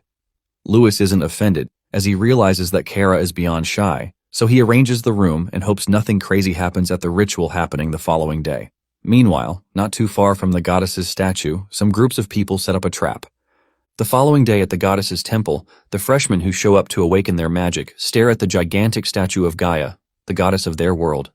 The instructor then narrates how Gaia had one time created the world for humans and monsters to coexist, but monsters began to wield their overwhelming power, conquering the sky, land, and sea. Because of this, the brutal power struggle between them bathed the world in their blood, and humans were not exempt from the chaos. This pissed Gaia, so she bestowed her blessings upon the humans who lacked magical power, and they comprehended the four elements of the world. From that, they established the martial arcane, and after several battles, they defeated their foes and became the new rulers of the world. The instructor then informs the students that they too will receive the blessings of the goddess and awaken magic. After listening to his story, Louis looks stern, and he notes that the instructor didn't mention the first hero. Kara notices him, but they are suddenly called by the instructor, and he tells them to follow him. The man takes them to specific tiles and instructs them to sit on them, because if they have talent for magic, they'll sense the elements. But if they don't, then the academy does not need them. The man says all that while glaring at Louis, and moments later, he instructs the others to sit. Louis noticed the instructor's glare, and it made him wonder if the man hates him. Once everyone is seated, the instructor tells them how the four elements are the foundation of their world, and to grasp them, they should sharpen their minds. With that, he begins the chant, and the next thing, the elemental symbols light up the statue, and it amazes the students who see a giant avatar of the goddess floating in space with multiple elemental bubbles scattered around her. As they concentrate, many students are bestowed one of the four elements. Some rejoice while some complain because the element they got didn't suit their proposed career path. Suddenly, Neil is surrounded by a flame vortex from two elements, and everyone is surprised that he's got both earth and fire attributes. At this point, they wonder if Neil is a genius for commanding both elements to his bidding. Excited, the muscle head ignites his flames and rejoices, while ordering the elements to obey him. He then glances over at Louis and declares that if Louis can't awaken, then he isn't his rival, so he says Louis shouldn't disappoint him. The others follow his line of sight, and they expect Louis to also shock them. But they see that there aren't any elements around Louis. The poor boy, on the other hand, concentrates very hard, and he wonders why he isn't sending anything. At first, he wonders if it's because he isn't from this world. But then he recalls sensing a little strange power when he sparred with Cain. Right now, Louis feels like his mind is being polluted, so he declares that his will won't break that easily. The boy screams and shatters the mental bind, smoldering his thoughts. Immediately, 4 colors of light gather around him, and this stuns the instructor because he remembers setting up a magic circle on the tile Louis sits on to sever the boy's mind from the outside. Louis then tries to touch one of the colors of light, but it flees from him. He then tries over and over to catch them, but fails at it. Confused, the boy wonders why he can sense them but cannot touch them. The instructor, who is still observing him, smirks while noting that Louis is dead wrong if he thinks escaping from the mental barrier is enough for him to awaken. The dubious man mentions how the confinement circle and the magic forbidden orb are what he used for Louis because there were people who wanted Louis crushed. And since they paid the instructor for it, he can't back down, so he waits for the ritual to end so that Louis can despair. After several hours, other students take their leave, but Louis and Kara are still meditating, so the nobles make fun of Louis and call him a letdown. Kara, on the other hand, senses something is wrong, so he informs Louis that there's a trap beneath his tiles. Without wasting time, Louis smashes the tile open, and he sees the magic forbidden orb directly under it. Confused, he wonders what the orb is, but Kara, who is on his way out, tells Louis to hurry up. Even though Louis is curious, he steps away from the broken tiles and concentrates. And in that moment, the students still left in the temple are surprised when they see the 4 colors of light forming a vortex around Louis. Surprised, the instructor wonders how Louis was able to awaken because even a master shouldn't be able to break through the confinement circle and the magic forbidden orb. The man then tries to act, but out of nowhere, Principal Aronian shows up and tells him to stand down. The other students who didn't see Louis awaken are surprised to see the principal, so they conclude he came to check on Louis, who had been struggling to awaken. Some even wonder if there's some secret between Louis and the principal. As the instructor watches Aronian walk away, he curses under his breath because their plan got foiled and nearly exposed due to the principal showing up. So later that evening, he meets with Jess and informs him that their plan has failed. Also, to be on the safe side, the instructor warns Jess not to contact him for the time being. All Jess can do is cuss Louis for getting away. Meanwhile, in the temple, Aronian contacts Kylie to keep watching Sid's movements because he doesn't want outsiders wreaking havoc in their academy. After getting rid of the obstacle, Aronian watches Louis and leaves the boy to figure out how to manipulate the elements on his own. Louis, on the other hand, observes the balls of light and notes that they are just like Cain had described. Back then, when Cain was educating him on the elements, Louis learned that the reason why monsters could use elements from birth, unlike humans who needed to awaken, was that they have magic crystals in them. Each crystal contains different elemental powers, and this is why these monsters could control different elements. As for humans, they perform the awakening ritual after being approached by an element, and they can't use magic unless they manipulate the surrounding elements. Cain tossed a magic crystal at Louis while explaining that one needed to train their mind and body right after being recognized by the element. Curious, Louis asked if the magic crystals were the elements, but Cain informed him that everything in the world is made up of elements. When Louis opens his eyes, he sees the water element approaching him, so he tries touching it.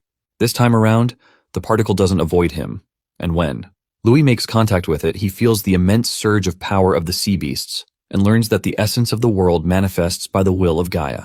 The vortex surrounding Louis starts spiraling out of control. So Aronian, who is watching him closely, immediately activates the goddess barrier seal, and this makes the goddess trap Louis in a barrier that comprises the 4 elements. Immediately, Louis's hair dye fades away, leaving his black hair exposed. Thankfully, the barrier produces a bright light that prevents the shocked students from seeing Louis. All they are concerned about is why he produced such a huge magical wave and why the principal decided to seal him. While maintaining the barrier, Aronian yells at Louis to calm down and not be swayed by his surroundings. Louis hears Aronian's words and finally calms down. This time around, he observes the elements and realizes that they are awfully similar to the elementary particles in science. So he tests his theory by changing their frequency, and in that instant, the ball of light erupts and the elements showcase their symbols. Just then, the vortex spirals greatly, and it has Aronian and the students around worried to the point that they admit that Louis's aura is far more terrifying than Neil's. Noticing that Louis isn't going out of control, Aronian commends him for exceeding his imagination. While closely observing the elements, Louis concludes that magical essence is the same as that of elementary particles, and thanks to that it means humans might be able to use magic as easily as monsters.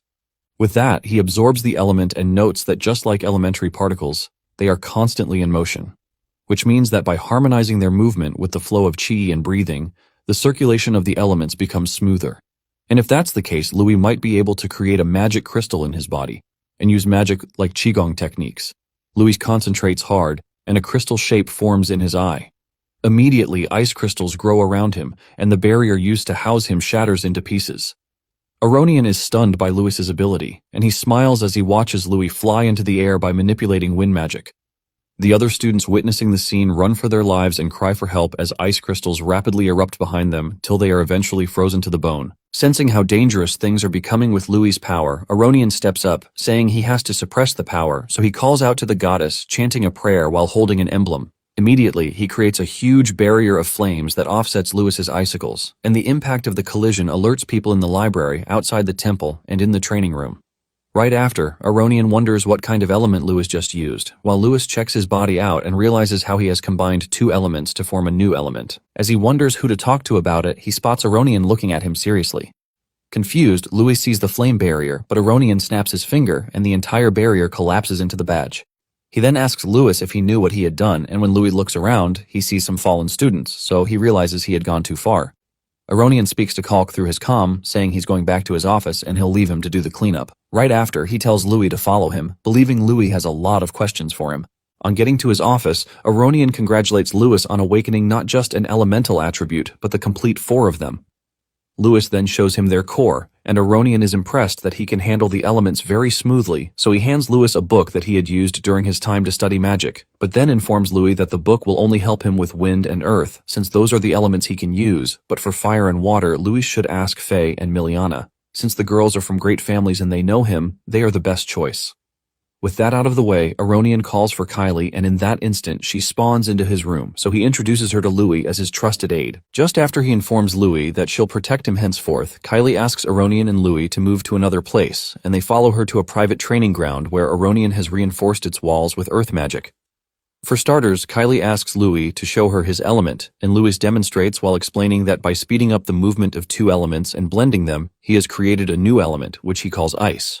Utterly surprised, Aronian, who has never heard of elemental combination, wonders how Louis came about the ice element. Kylie feels the chill air emanating from Louis and smiles like a deviant, before saying she'd like to confirm it up close.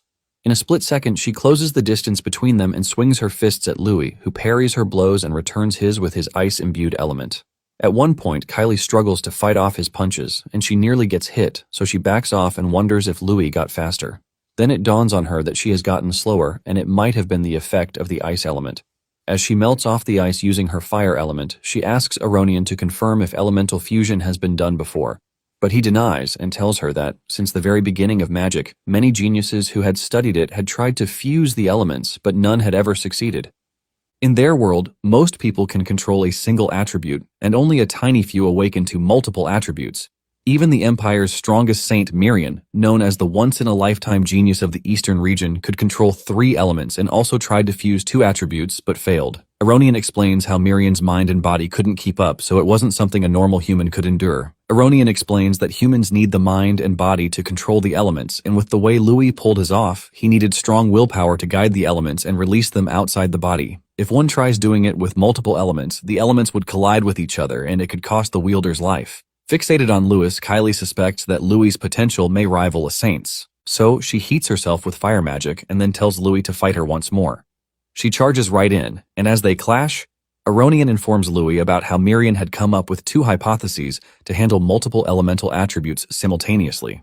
The first one involves obtaining a dragon-like body that can withstand the collision of the elements, while the other makes use of magic through magic crystals, just like the monsters. Louis asks him how it went, and Aronian reveals it was disastrous. Every one of the experiments failed, and it got to a point where the entire concept was forbidden. And this is why he's shocked that someone who actually could break the taboo had shown up. Louis realizes that the reason he didn't come across the failure most people had experienced was that he was circulating multiple elements through different pathways, hence preventing them from colliding with each other. Kylie interrupts his train of thought with a kick while saying he shouldn't get cocky, but realizes the situation he's in. Louis parries the attack and admits he does, so he states his case can spell a lot of trouble. She agrees and tells him that if word of his abilities gets out, they can't determine what will happen to him, which is why he should not do anything unnecessary. He agrees and tells them he'll say he awakened as a water attribute and ice element is simply an application of it. Aronian gets curious and he watches as Louis tells Kylie to attack him one more time. She charges at him with a flame fist and he creates a ball of water and suppresses it with so much pressure that it offsets the flames when they clash. Kylie and Aronian are shocked by the discovery, how Louis converted water into ice. While Aronian can tell that what Louis did wasn't magic, Kylie asks Louis how because her flame can't melt it and the ice ball is also radiating heat. He informs her that liquids can change form under intense pressure and he successfully pulled it off thanks to applying his knowledge. Aronian promises to teach Louis how to use his powers properly and he promises to give him credits if he makes discoveries. After witnessing Louis' powerful attack, Kylie wonders why Aronian still wants to protect him. Also, she believes Louis simply made a fluke, but then Aronian talks about how some coincidences are also written in historical magic books, so he won't want to deny any possibilities. Left with no choice, Kylie accepts the task to guard Louis while noting he is like a high-maintenance student. She walks off and then teleports using her flame magic. After she leaves, Aronian tells Louis that his classes will start tomorrow, so he should head back to his dorm. Before Louis leaves, Aronian hands him a mental health recovery potion to use. Louis tries it, and when he walks back to his dorm, he doesn't feel tired at all, so he considers meditating till dawn. He enters his room, and to his surprise, he sees Kara still awake, waiting for him. He walks to Kara, and as he thanks Kara for saving him earlier that day, he wonders how Kara knew it was there. So Kara hands him a trading company's card. When Louis looks at it, he realizes that's why Kara is so knowledgeable. As Kara heads to his room, Louis asks him if the way he helped a commoner like him won't get him targeted, but Kara simply thanks him for worrying and shuts the door. Although Louis does not need the business card now, he notes that he might need Kara's help in the future. The next day, in the Academy training hall, a weirdo flexes his muscles while introducing himself as Derek, their physical training instructor who vows to ensure they'll all get perfect bodies. Immediately, the students see him, and they are creeped out by his weirdness, but Louis admires his physique, while noting that the mind and the body are the foundation of martial arts. Derek sees Louis and Flash steps right behind him, before observing him closely and admiring Louis's physique. He stares at Kane disdainfully, saying the qualities of heirs of great families have declined. He leaves their sides and explains that it's time to let their seniors demonstrate how to use the training equipment. Just then, the seniors walk into the training hall while insulting the freshmen for being unreliable due to losing to commoners and great families.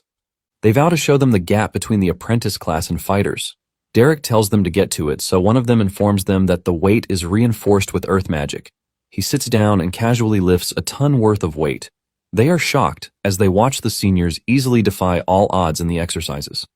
Derek then tells them to get to it, and the freshmen nearly lose their souls to the equipment.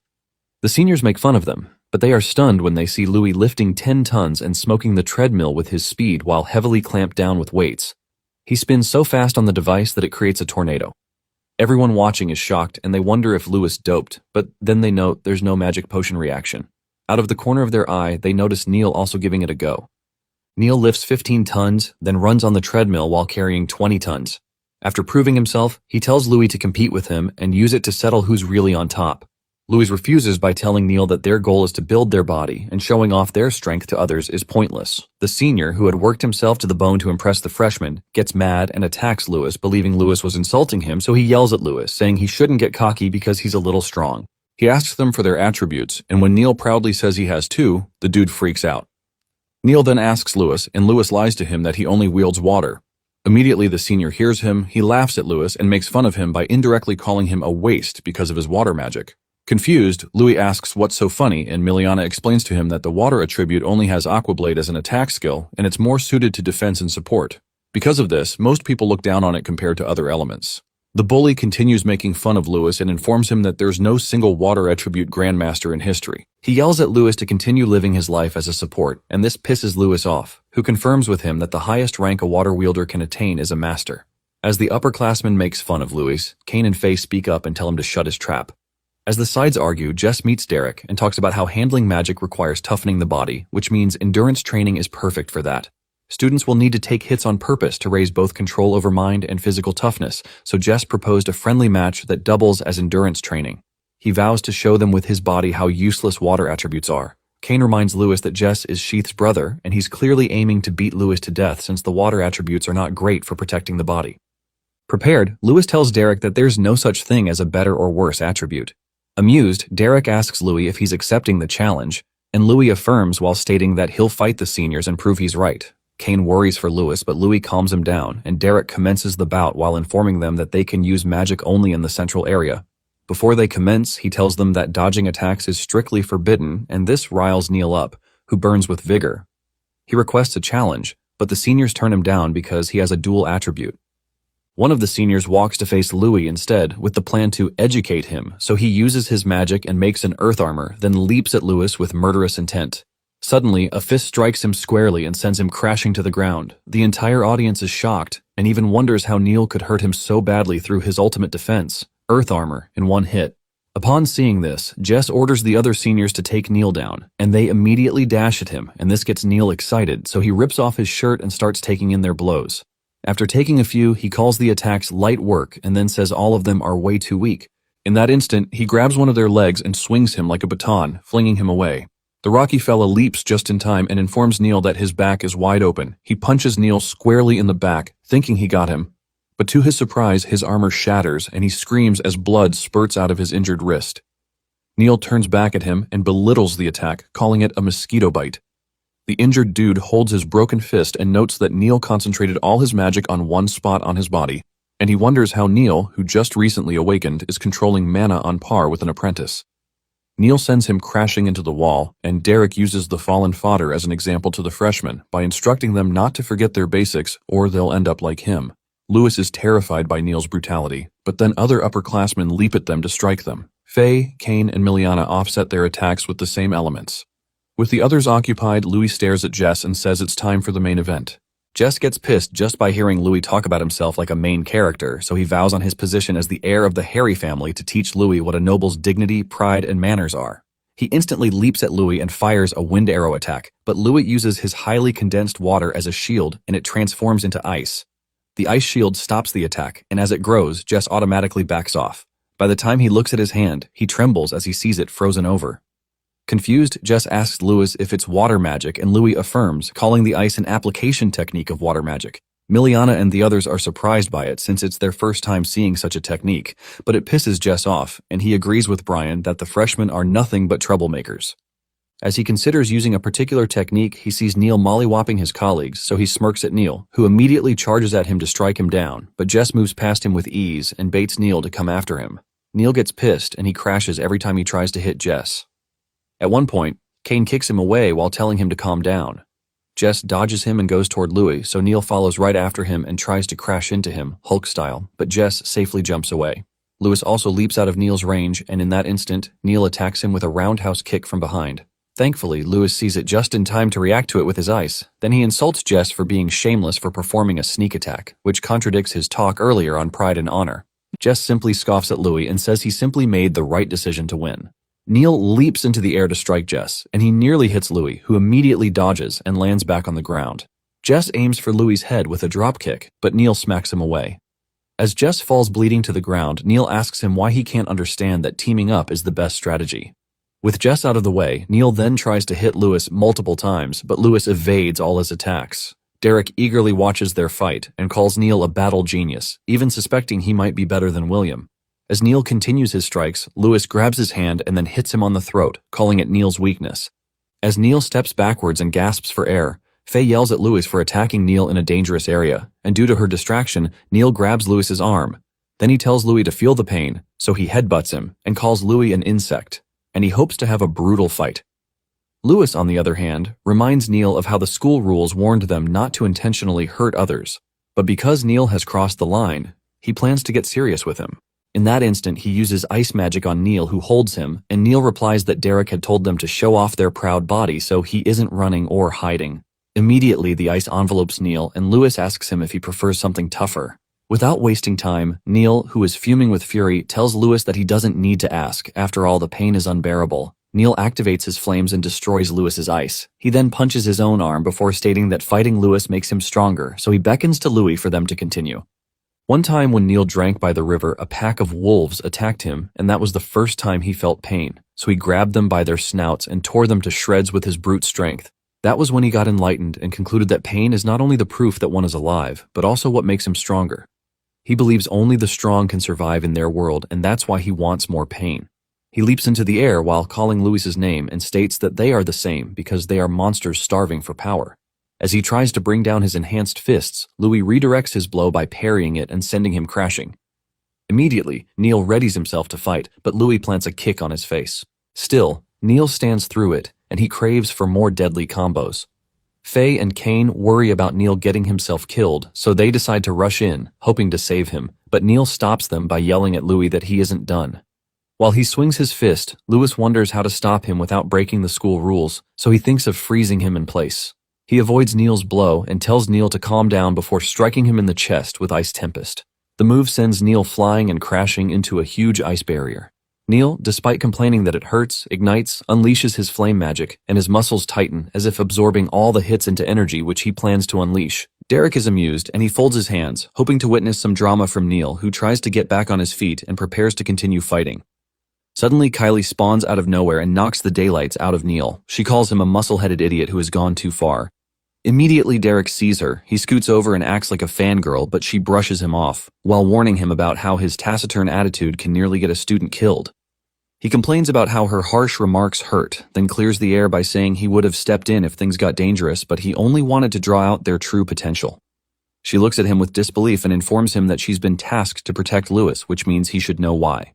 As she leaves, she tells Derek that Aronian would like to see him in his office. Derek knows he's in it for a long talk, but then he wonders how strong the freshman can get.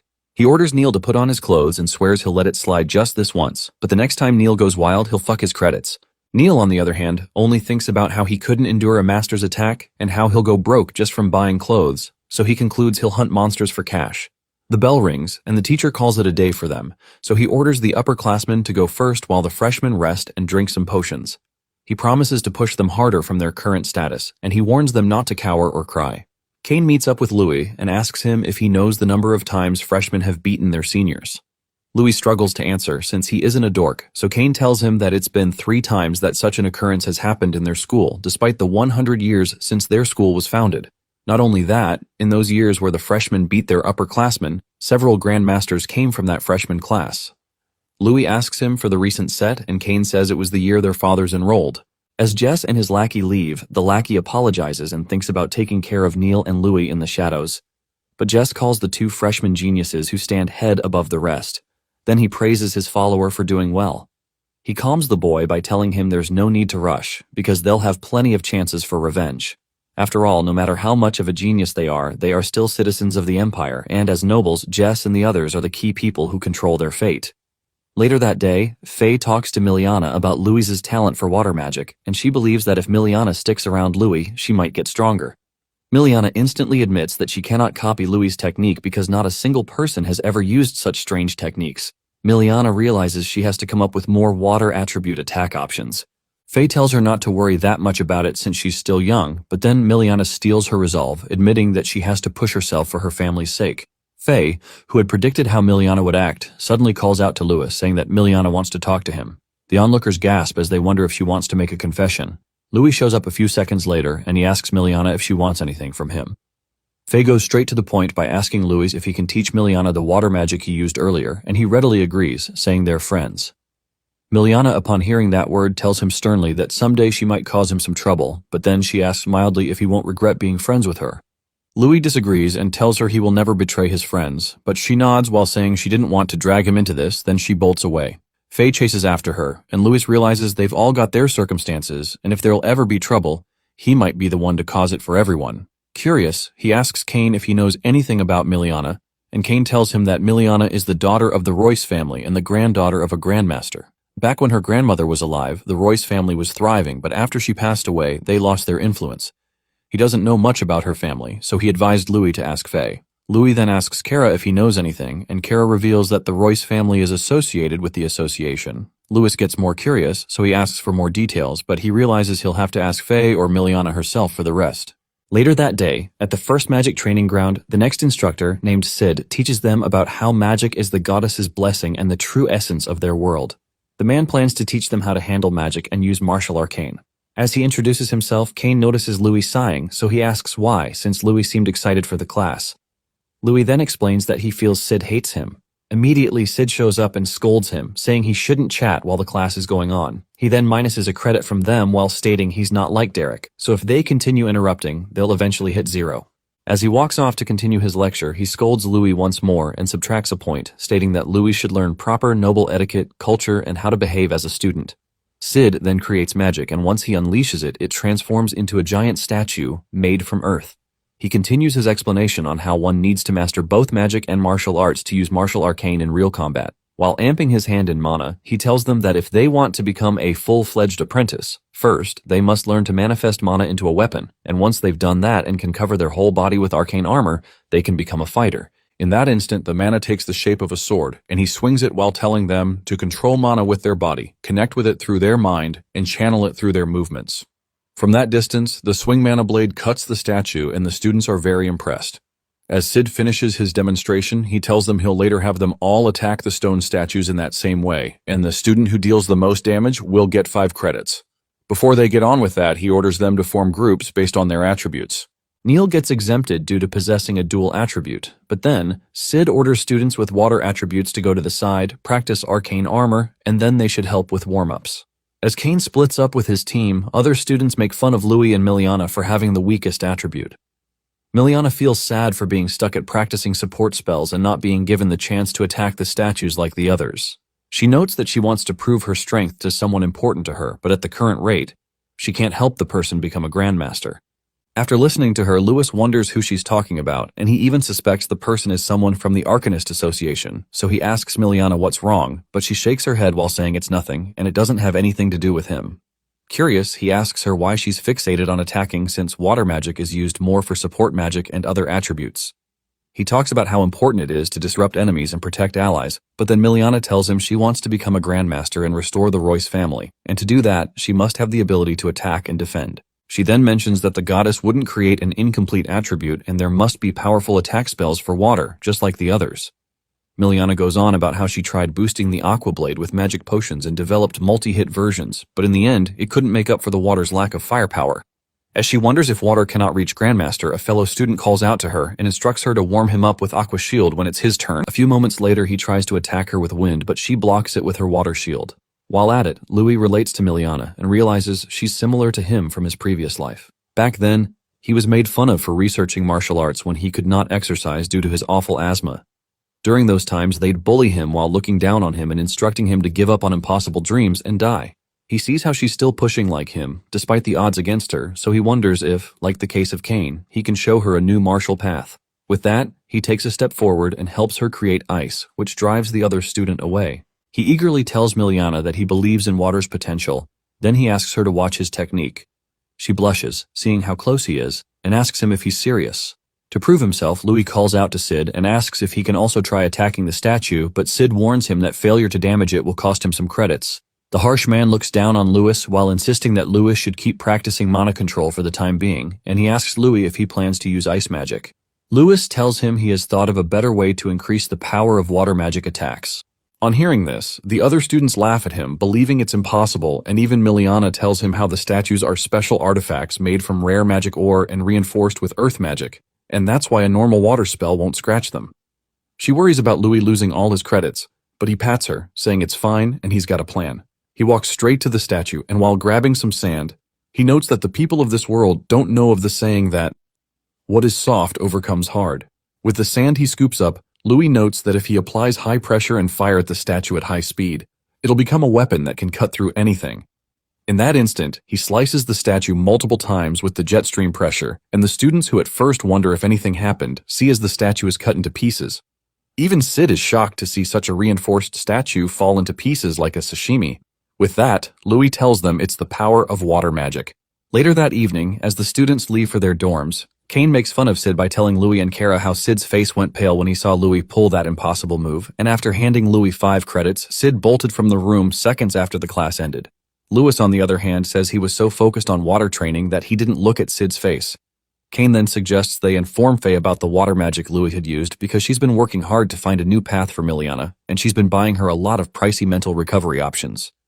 He reveals that Faye plans to rent the training room in her free time for extra practice, and it'll be a good chance for Louis. Kara casually mentions how renting the training room costs 30 silver coins, and the pricey mental health recovery magic costs about 300 gold coins.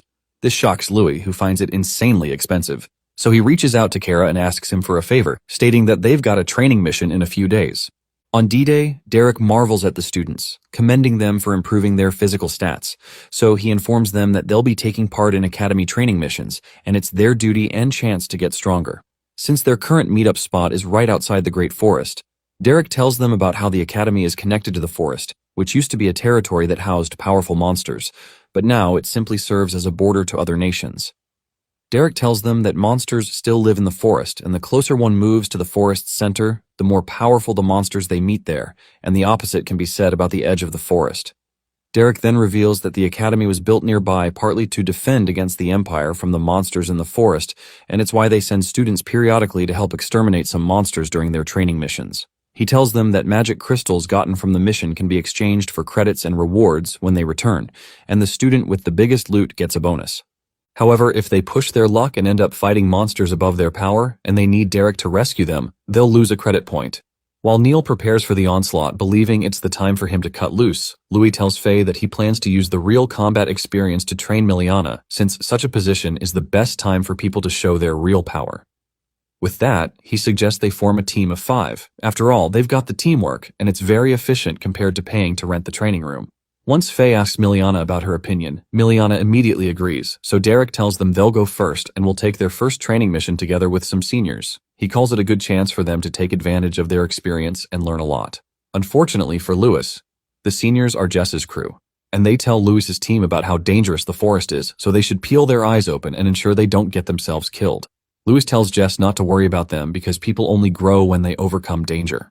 Jess feels insulted, so he calls Louis a cocky brat while he walks off towards the forest with his crew and instructs them not to help Louis's team if a fight breaks out. Kane briefs Louis about Jess's team by saying that the team can't directly interfere in the training mission because the teachers always watch, so Jess and his crew will try to lure them into the forest and try to make them fight stronger monsters. Louis sees potential cash in the mission, so he agrees to it, and Kane calls him a piece of work. Some minutes later, as the seniors walk into the forest, Louis asks around after learning that they are in the behemoth's territory, so he wonders if there are still a few in the area. But Kane tells him that the Saints have vanquished all the remaining behemoths. Like a ranger, he tells Louis that they'll only see fight-class monsters at the outskirts, so he asks Louis if he wants to fight them later. One of the seniors reveals that fight-class monsters are often taken down by several fighters working together, so he feels insulted and believes the freshmen are daydreaming for thinking they can fight off fighter monsters on their own.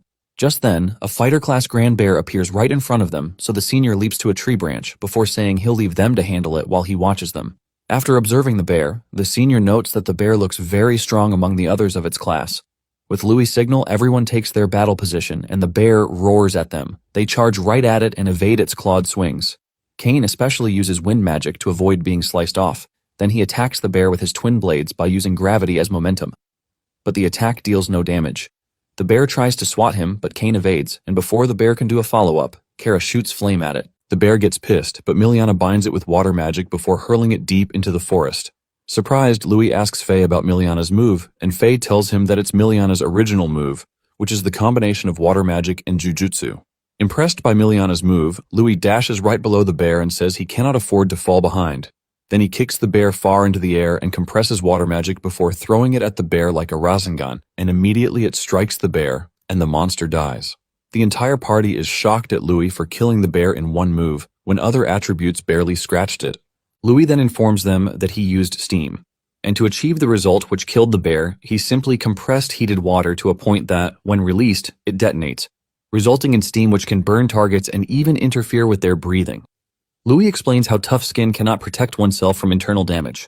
As Miliana wonders if she can perform it, Louis hands her the rings and tells her that he asked Kara to get them from his trading company because with them, she can use the other elements. Louis got the idea from watching Sid, and then he noted that he could openly use his multiple attributes. As Miliana thanks him and puts on the ring, someone fires a fireball at her. The fire attack barely misses, and it vaporizes the bear. The upperclassman who was watching them quiver as he watched the bear was instantly charred. Louis tells them that something is getting closer, and the senior freaks out after seeing multiple blaze kongs heading their way. While hiding, Kane calls the monsters bad news, but Louis, who has no clue what the monster is, asks Kane to fill him in, So Kane tells him that the monster shouldn't be anywhere near the academy, and he finds it unbelievable that a pack of them has revealed themselves. The Blaze Kongs feast on what's left of the bear, and the others watch with fright. Kane suspects that other students might also be in danger, as they might have come across multiple Blaze Kongs. Just like he predicted, a lot of them scamper around after coming face to face with the Blaze Kongs, and Derek has his hands full rescuing the fallen students. Neil, on the other hand, doesn't back down, and he cracks his knuckles while preparing to fight a Blaze Kong. Sid also shows up and orders the students to run while he deals with the situation. Lewis wonders why monsters that shouldn't be at the forest edge are showing up, but just then, a blaze monster appears right behind Brian. Brian instinctively covers himself with earth armor to protect himself, but the Blaze Kong smacks him so hard to the floor that his armor shatters and leaves him trembling from immense pain. The Kong tries stepping on Brian, but out of nowhere, Louis appears and lands a dropkick on the monster, and the attack sends it crashing. Immediately, Lewis orders Kara and Miliana to take the seniors and run while the rest stay back with him to fight the monster. Before leaving, Miliana wishes them a safe return, and they promise to catch up soon. Just then, the monster gets up and charges a flame cannon at them. Louis immediately orders them to dodge, so they leap in different directions. Realizing they have to work together, Kane activates a wind arrow and uses it to propel himself towards the blazing Kong. The monster tries to grab him, but Kane slashes its arm. As it screams in pain, Faye follows up with a flaming attack to the head and bonks it to the ground. Kane calls her a muscle brain as she doesn't stop there but instead activates her secret moon lance and unleashes multiple strikes on the monster. While at it, she sees its core, so she fires a lance, which causes a huge explosion and not only cracks the core, but also gets rid of the monster. Faye then poses right after defeating it, but Kane tells her not to let her guard down, and right behind her, another Blaze Kong appears and fires its flame cannon at her. Thankfully, Louis blocks it with his ice shield, then he freezes the ground up until it traps the monster in a huge block of ice. Faye thanks Louis for saving her, and she can't believe that the ape still survived being trapped. Suddenly, it breaks the ice with its flame cannon, so Louis pushes Faye out of the way. They watch it in shock as the monster's wounds close very fast. Louis gets an eerie feeling and notes that it's similar to what he got from Neil back then. Neil, on the other hand, keeps on trading fists with a giant ape, and he also recovers his wounds. Meanwhile, Derek watches as the monsters charge at him, and he calls it a hassle because they keep regenerating, so he fears for the students. Louis and his group form a tight unit, and as they watch the monsters approach, Louis notes that things are bad. Towards the forest outskirts, Kara and Miliana get knocked out by the monsters, and after the creatures leave, Brian wakes up and smirks, saying preparations complete. He plans to use the defective monsters to eliminate Louis. Suddenly, the monsters around Louis' group activate arcane armor, and Kane finds it unbelievable. They attack the group, and as everybody splits up, Louis sees that all the creatures' eyes are turned his way, so he wonders why he's being targeted. To make matters worse, all the Blaze Kongs charge up their flame cannons to a very huge size and simultaneously fire it at Louis. His teammates worriedly scream his name, but the explosion rocks the entire forest, and Brian calls the mission a success. Derek and Neil sense the explosion, and as they wonder what has happened, blue light shines through the flames, and a whirlwind overpowers the flames. Kane and Faye see the source of the light and learn it's Louis, who covered himself with a huge water barrier. Shocked by his level of control, Faye tells Kane that Louis is doing only something a master or someone above can pull off, and Kane realizes that Louis was hiding his true strength from them. The aforementioned accelerates mana circulation within his body, and he temporarily uses it to achieve master-level mana control, but the strain is so great that Louis will soon hit his limit, which is why he must end the fight as quickly as possible. Louis creates a ball of water, which he compresses before firing it at the apes. A huge stream of water shoots out at them, and he freezes the ground. Louis follows up by hoisting himself with ice, and the high-speed movement helps him charge towards one of the apes very quickly. He lands a fist on the monster, and ice grows out from it, causing the monster to die. Another monster tries to attack him from behind, but as soon as Louis's foot touches the ground, he creates ice, which boosts him away from danger. The monster's fist hits the ground, and it is surprised that its fist is covered in ice. Louis then moves around in their midst, and after creating 8 trigrams, he leaps into the air and fires continuous palm strikes at the monsters. Since they are unable to move, they are totally covered in ice that shatters their body into bits. As Brian loses the apes, he suffers a terrible migraine and confirms a theory. Faye and Kane, on the other hand, are impressed with Louis for taking out the whole Blaze Kong pack in an instant. After defeating them, Louis notices that he feels he can control his wind and mana more easily than before. Kane immediately runs to him and praises him for his effort, but Faye tells them they need to get out of the forest as quickly as possible before they get ambushed. To her surprise, Louis tells them they are fine because the teachers have come to help. Shortly afterwards, the teachers show up, and Brian grits his teeth before punching himself in the chest and saying, "Louis got lucky this time." Moments later, Aronian appears in the forest, and he sees a lot of collapsed students. He spots Louis, Faye, and Kane and asks them if everyone is safe. Kane and Faye inform him that Louis had taken down several masterclass Blaze Kings on his own, and without him, they don't know what would have happened. Aronian gets curious, and Louis sparks his curiosity by telling him that something feels off. Then he shows Aronian a frozen part of the defeated monster. Aronian tells them to head back to the academy, while he and the teachers handle the matter themselves. Later that evening at the dorm shop, the shop owner praises Louis for racking up lots of credits, and she wishes she had gone. Curious, she asks him why he's buying so many mental recovery potions, because using too many of them is bad for his body. Louis replies that he's aware, but just then, Kylie shows up and asks to speak to him privately. As they walk outside, she informs him of the findings the principal had examined from the Blaze King corpses using alchemy, and they found traces of magic drug use and artificial modification. She tells him his hunch was right, and he realizes that the whole incident was deliberately triggered by someone. Kylie tells him that the principal suspects it was done by enemy forces who were probing them, and it's most likely that certain people grew impatient now that His Majesty and Mirian are getting on in years, and the king hasn't named a successor. She feels it's the best time for the opposing forces to knock out other candidates and gain control over their supporters' children. With the Academy being a major force in the Northern Empire, how it positions itself going forward is going to matter a lot, which is why the forces are trying to probe them. On hearing this, Louis remembers the monsters were targeting him, so he feels they weren't sent on a succession struggle. Kylie taps him and tells him she'll keep investigating on her end and help him with anything she can. As she walks off, she tells him to keep getting stronger and live up to the principal's expectations. Louis takes one of the potions and takes a gulp, and he vows he intends to get stronger.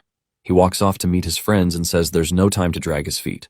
Somewhere else, Brian meets his dad, Prince Vaughn, and tells him that the modified monsters showed an increase in combat ability within a set range, but the results fell below expectations. He explains why most of the corpses were disposed of through self-destruction. Some of them were recovered by the Academy, and he worries about what will happen if Principal Aronian catches on to them. His father tells him that the test subjects were prepared by the Born Empire, and if Aronian catches on to that, there's nothing he can do about it. More importantly, he looks at Louis's photo and calls him the child of the curse. He says he had his suspicions for a while, and now that he has confirmed his terrifying presence, he believes the principal is helping conceal Louis's identity. Brian gets pissed and calls Louis a hindrance to the plan, but his dad doesn't agree. As he burns the photo, he asks Brian if he steps around insects when he walks, but Brian reminds his old man that Louis is the cursed child who'll bring about destruction. As he tries to finish what he was saying, his old man stops him by saying Louis isn't someone to fear. Then he orders Brian to send information about Louis to the upper ranks of the association. Once Brian confirms it's the Arcanist Association, his dad tells him they'll make use of the so-called goddesses' advocates to dispose of Louis. After all, it's part of their job to get rid of the child of curse. Brian's dad's rule is to deal with troublesome problems without getting his hands dirty. One time at the training grounds, Louis meditates, and as he concentrates, Kane attacks him, but he easily evades the slashes like he can read them from a mile away. After trying for a while, Kane immediately gives way to Faye, who fires a flame arrow at Louis, but Louis immediately readies an ice barrier to counter her attack.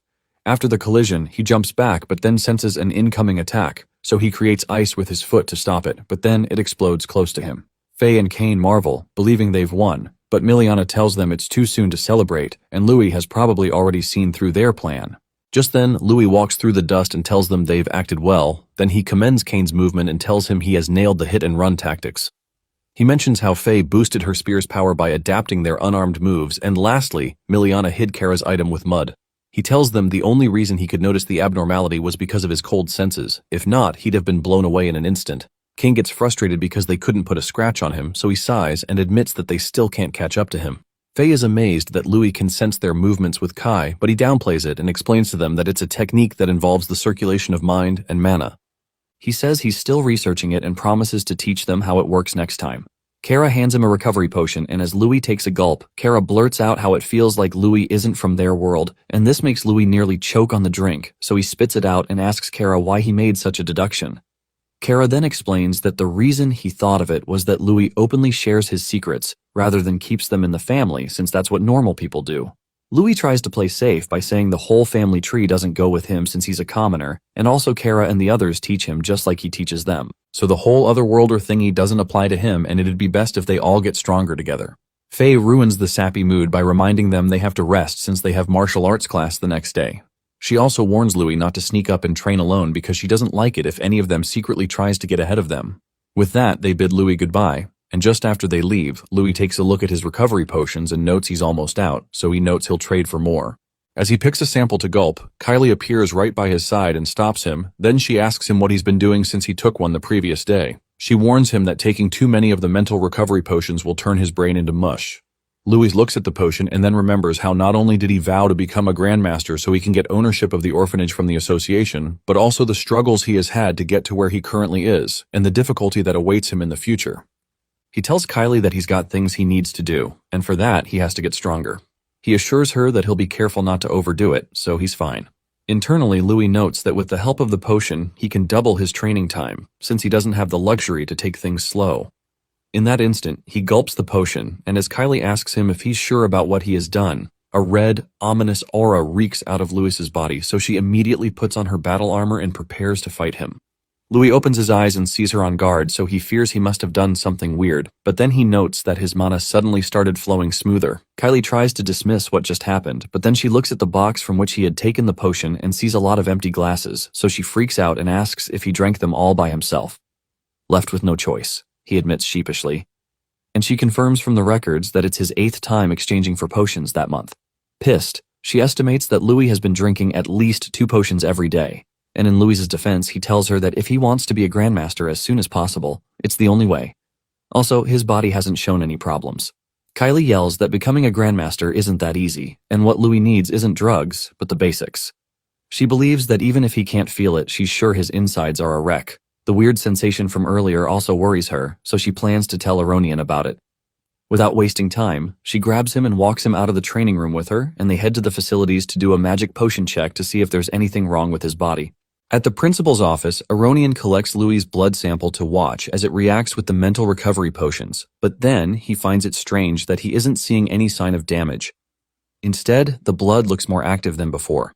Kylie objects by informing him that Louis has been spacing out recently and clearly acting abnormally, and just a moment ago she got a chill radiating killing intent from him like that of a monster. Aronian agrees with her concerns, but seeing that Louis's mana increased, he wonders if Louis got enlightened by the potion. Then he also wonders if Louis's reaction is one of the traits of being the cursed child. He observes Louis while noting that the price of mana is a rule set by the goddess of their world, and neither humans nor monsters should be able to ignore it. He brushes it over by saying there's a lot they do not understand, and they shouldn't rush into a conclusion. Kylie raises her concern about how there's something wrong with Louis's body, but Aronian simply walks off while stating that alchemy and potionology are still developing fields, which means they do not fully know how potions affect their bodies. Also, Louis's special condition makes it harder to say. While Kylie asks Aronian if Louis has other secrets, he looks at their potions and notes that alchemy in the current world basically is the fusion of materials as they are, and it should be the reason why some components clash with each other. Now, if they remove the unnecessary parts and make a purer drug, they might figure out which ingredient is the problem. After letting them on his hypothesis, they prepare a vast amount of equipment the following day, and he's amazed by Aronian's influence. Kylie asks him what he plans to do with the bottles because she believes they do not make use of them while making potions, but then he tells her he'll let her know when he's done, so he gets into it, and a couple of minutes later, Aronian is shocked after realizing that Louis has extracted each ingredient inside the potion one by one. As Aronian examines it, he suggests Louis studies potionology under him because he believes he'll become a leading authority in the field and might even surpass Mirian someday. Louis agrees, and Aronian happily pats him and agrees to give him double points. Kylie, on the other hand, is wary of him, and she wonders if Louis even has a weak point. Later that day, Louis reads up on the potion itself and learns that they are made from natural plants, and plants need soil and water to grow. As he realizes that earth and water are symbols of life, the room lights up once more, and Aronian and Kylie are shocked. Aronian calls it enlightenment, and they watch as Louis creates plants just by thinking of them. While Aronian calls it the power of creation, Louis displays it by saying he just gave fertile soil the moisture of water so that new life can sprout, and he'll call it the wood element. Curious, Kylie goes close to him and tries touching the plant twirling around Louis, but the thing bites her and multiple plants charge at her. She gets scared and burns them with her fire, and this causes the plants in general to be terrified of her. Surprised that Louis can use the plants to attack, she can't believe how fast he's growing. As if that isn't enough, Louis tells them to watch, and he demonstrates the greatest strength of wood attribute, which is healing magic. Aronian is bewildered as he learns the reason behind recovery potions might be linked to the wood attribute power. Louis confirms his guess and says the biggest difference between potions and raw plants is whether they contain elements. Aronian absorbs what he just learned, and he agrees to provide potion materials for Louis henceforth. Louis thanks him, but he tells Louis not to bother after all. He'll be the one making the potions. Also, he asks Louis about how in the human world strength is just one factor, and for that reason, if he wants the power to change fate. Later that night, Louis follows Aronian to the Academy's underground cavern and magically grows some plants, which impresses Aronian, who finds it amusing, and admits that no matter how much he sees it, he can't get used to seeing such rare plants grow that fast. Louis tells him that the rarer the plants, the more mana they consume, and he has reached his limit for the time being. Aronian agrees and states that everything in their world has a price, and after observing the grown plants, he tells Louis that, compared to the others, the price Louis pays is cheap. He notes that Louis didn't just purify the potions to reduce their side effects, but he also applied wood magic to create new potions. He praises Louis, saying he's the only one who could pull it off. Louis takes a look at the special potions he has made, then Aronian tells him that since he wants a shortcut to get stronger, he'll need to fight a strong opponent, so he offers himself as Louis's opponent, and Louis readily agrees, telling Aronian not to hold back.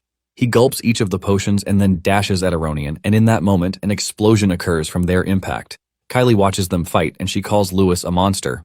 After their clash later that day, Louis takes a shower and he notes that Aronian didn't hold back while fighting him, and without the few potions he had drunk, he would probably be bedridden after the fight for a month. Just then, he sees Kara looking at a spilled potion, so he lies to Kara that it was a potion he got from the principal. This was something Aronian had told him earlier to mention to cover his tracks, but Kara shocks Louis by walking closer and accusing him of making them. Louis tries to deny it at first, but eventually gives in, so he asks Kara how he knows about it, and Kara tells him that the principal is quite old-fashioned. Louis admits that Kara sees through everything, then he tells Kara to keep it a secret. The mute boy simply dips his hand into his shirt and hands Louis a contract with insanely good terms. He then speaks in parables, and Louis realizes that by letting the trading company handle the potions, no one can find out that he's the creator. Kara strikes a deal whereby he profits from the sales but covers Louis's name. And Louis internally agrees it's safer that way, so he adds a few conditions. First is to avoid extra trouble. They'll weaken the potion's effect before selling it. The second is that the candy's trading company has to support the Rashira orphanage. Kara immediately snatches the paper after learning of the conditions and signs it, and they have a deal. Impressed, Louis shakes him and offers him some advice as his new business partner, believing it'll help the company a lot. After briefing him on it, he walks to the room and promises to have the potions ready by the next day, so he bids Kara good night. Once Louis goes back inside, Kara lets down his hair, and he looks like a pretty girl. Some minutes later, two birds fly into the dorm and transform into beastkins who wait for Kara to come out of the bathroom. Immediately, one of them sees him and tries to jump at Kara, but he whacks her on the head and the folk drop to the ground in pain. The beast lady then complains about being hit after managing to get into the dorm, so she begs him to cuddle with her a little. The other beast folk apologize and say they have to keep their stay brief so they don't get noticed. Kara's towel comes off and it reveals her melons, proving that Kara was a lady all along. She then hands them a parchment and they yell after seeing its content, believing she might have lost her mind for taking Louis's side a lot. The other bird folk think about the plan succeeding and note that their trading company will be one of the top firms in the area if the plan bears fruit. He calls Kara a genius, but she tells him that it's Louis who came up with the idea. Utterly shocked, they wonder how someone so young could think up such a grandiose plan, but Kara simply tells them that Louis has potential. They worry about Louis betraying her and supporting a different heir to the throne, so Kara tells them that she needs a favor from them, which is to have the Rashiera orphanage under her control. When they hear Louis's condition, they admit that he's too kind, and with nothing else left to discuss, Kara dismisses them, and they fly back to their base. She then walks to the window, while noting that the midterms are coming up, and she'll need to move her plan along. For that to happen, she wants Louis to show her how far his potential can go. A couple of days later, at the start of the midterms, Derek addresses the students, and he'd like to see how much they've grown. First, they will take the Corridor of Traps, a place where they must conquer countless traps and monsters, with martial arcane completely forbidden. He notes that since the Academy was founded, not a single person has completed it perfectly. When Faye tries it, she fails but scores 300 points. Kane gets 320, Miliana scores 250, and Kara scores 289. Neil also fails at it, and he earns a total score of 325. Unimpressed, Derek yells at them for disappointing him, so he vows to work them really hard in their next term. A fellow teacher asks for their performance, and Derek says they aren't bad and their foundations are solidifying. He admits that he has taken a liking to Louis, and the examiner also notes that Aronian has his eye on him. The man notes that 500 points would already be an excellent score for him, but Derek disagrees and notes that Louis should be stronger than that, so he bets that Louis will break 600 points. He stakes on the loser, buying a 10-year bottle of booze, and the other teacher agrees. Meanwhile, the other onlookers speak ill of Louis, believing he can't go far since the nobles have failed at it. Just then, Louis walks into the room, and multiple beams are fired his way. He instantly activates the void algorithm, which helps him scan and detect the paths to take. Then, he activates his muscles, and he takes the path to evade the beams, then he jumps into safety. As he continues his run, the floor opens up, so he boosts himself mid-air to avoid falling into the pit. But right after he lands, a giant goo falls on him, so he jumps away and learns it's a slime monster he'll have to face. The creature fires multiple slimes at Louis, but he deflects them all to a different room, which squashes them like a bug. Without giving him time to waste, multiple cannons fire at him, and more jet slimes also home in on him from the opposite direction. So he jumps out of the way, and the attacks clash into each other. Louis notes that he's processing a lot of data, but no matter how complex it is, as long as he sees the core, he can reach the answer. With the calculations complete, he lands in a safe zone and sees the optimal path to take to avoid the barrages, so he follows it and evades like he has precognition. And this surprises the teacher, who wonders if Louis knows the correct route. Just by watching him, the man can tell that Louis isn't just dodging every attack, but also neutralizing the monsters and traps at the same time. Derek chimes in and tells the man that he hasn't seen anything yet because he believes Louis might break the record. Louis keeps on moving forward, evading all the attacks and training his way, and when he tries to deflect one attack, it avoids him, and Louis realizes how fast it moves. The attack then transforms into echo bats.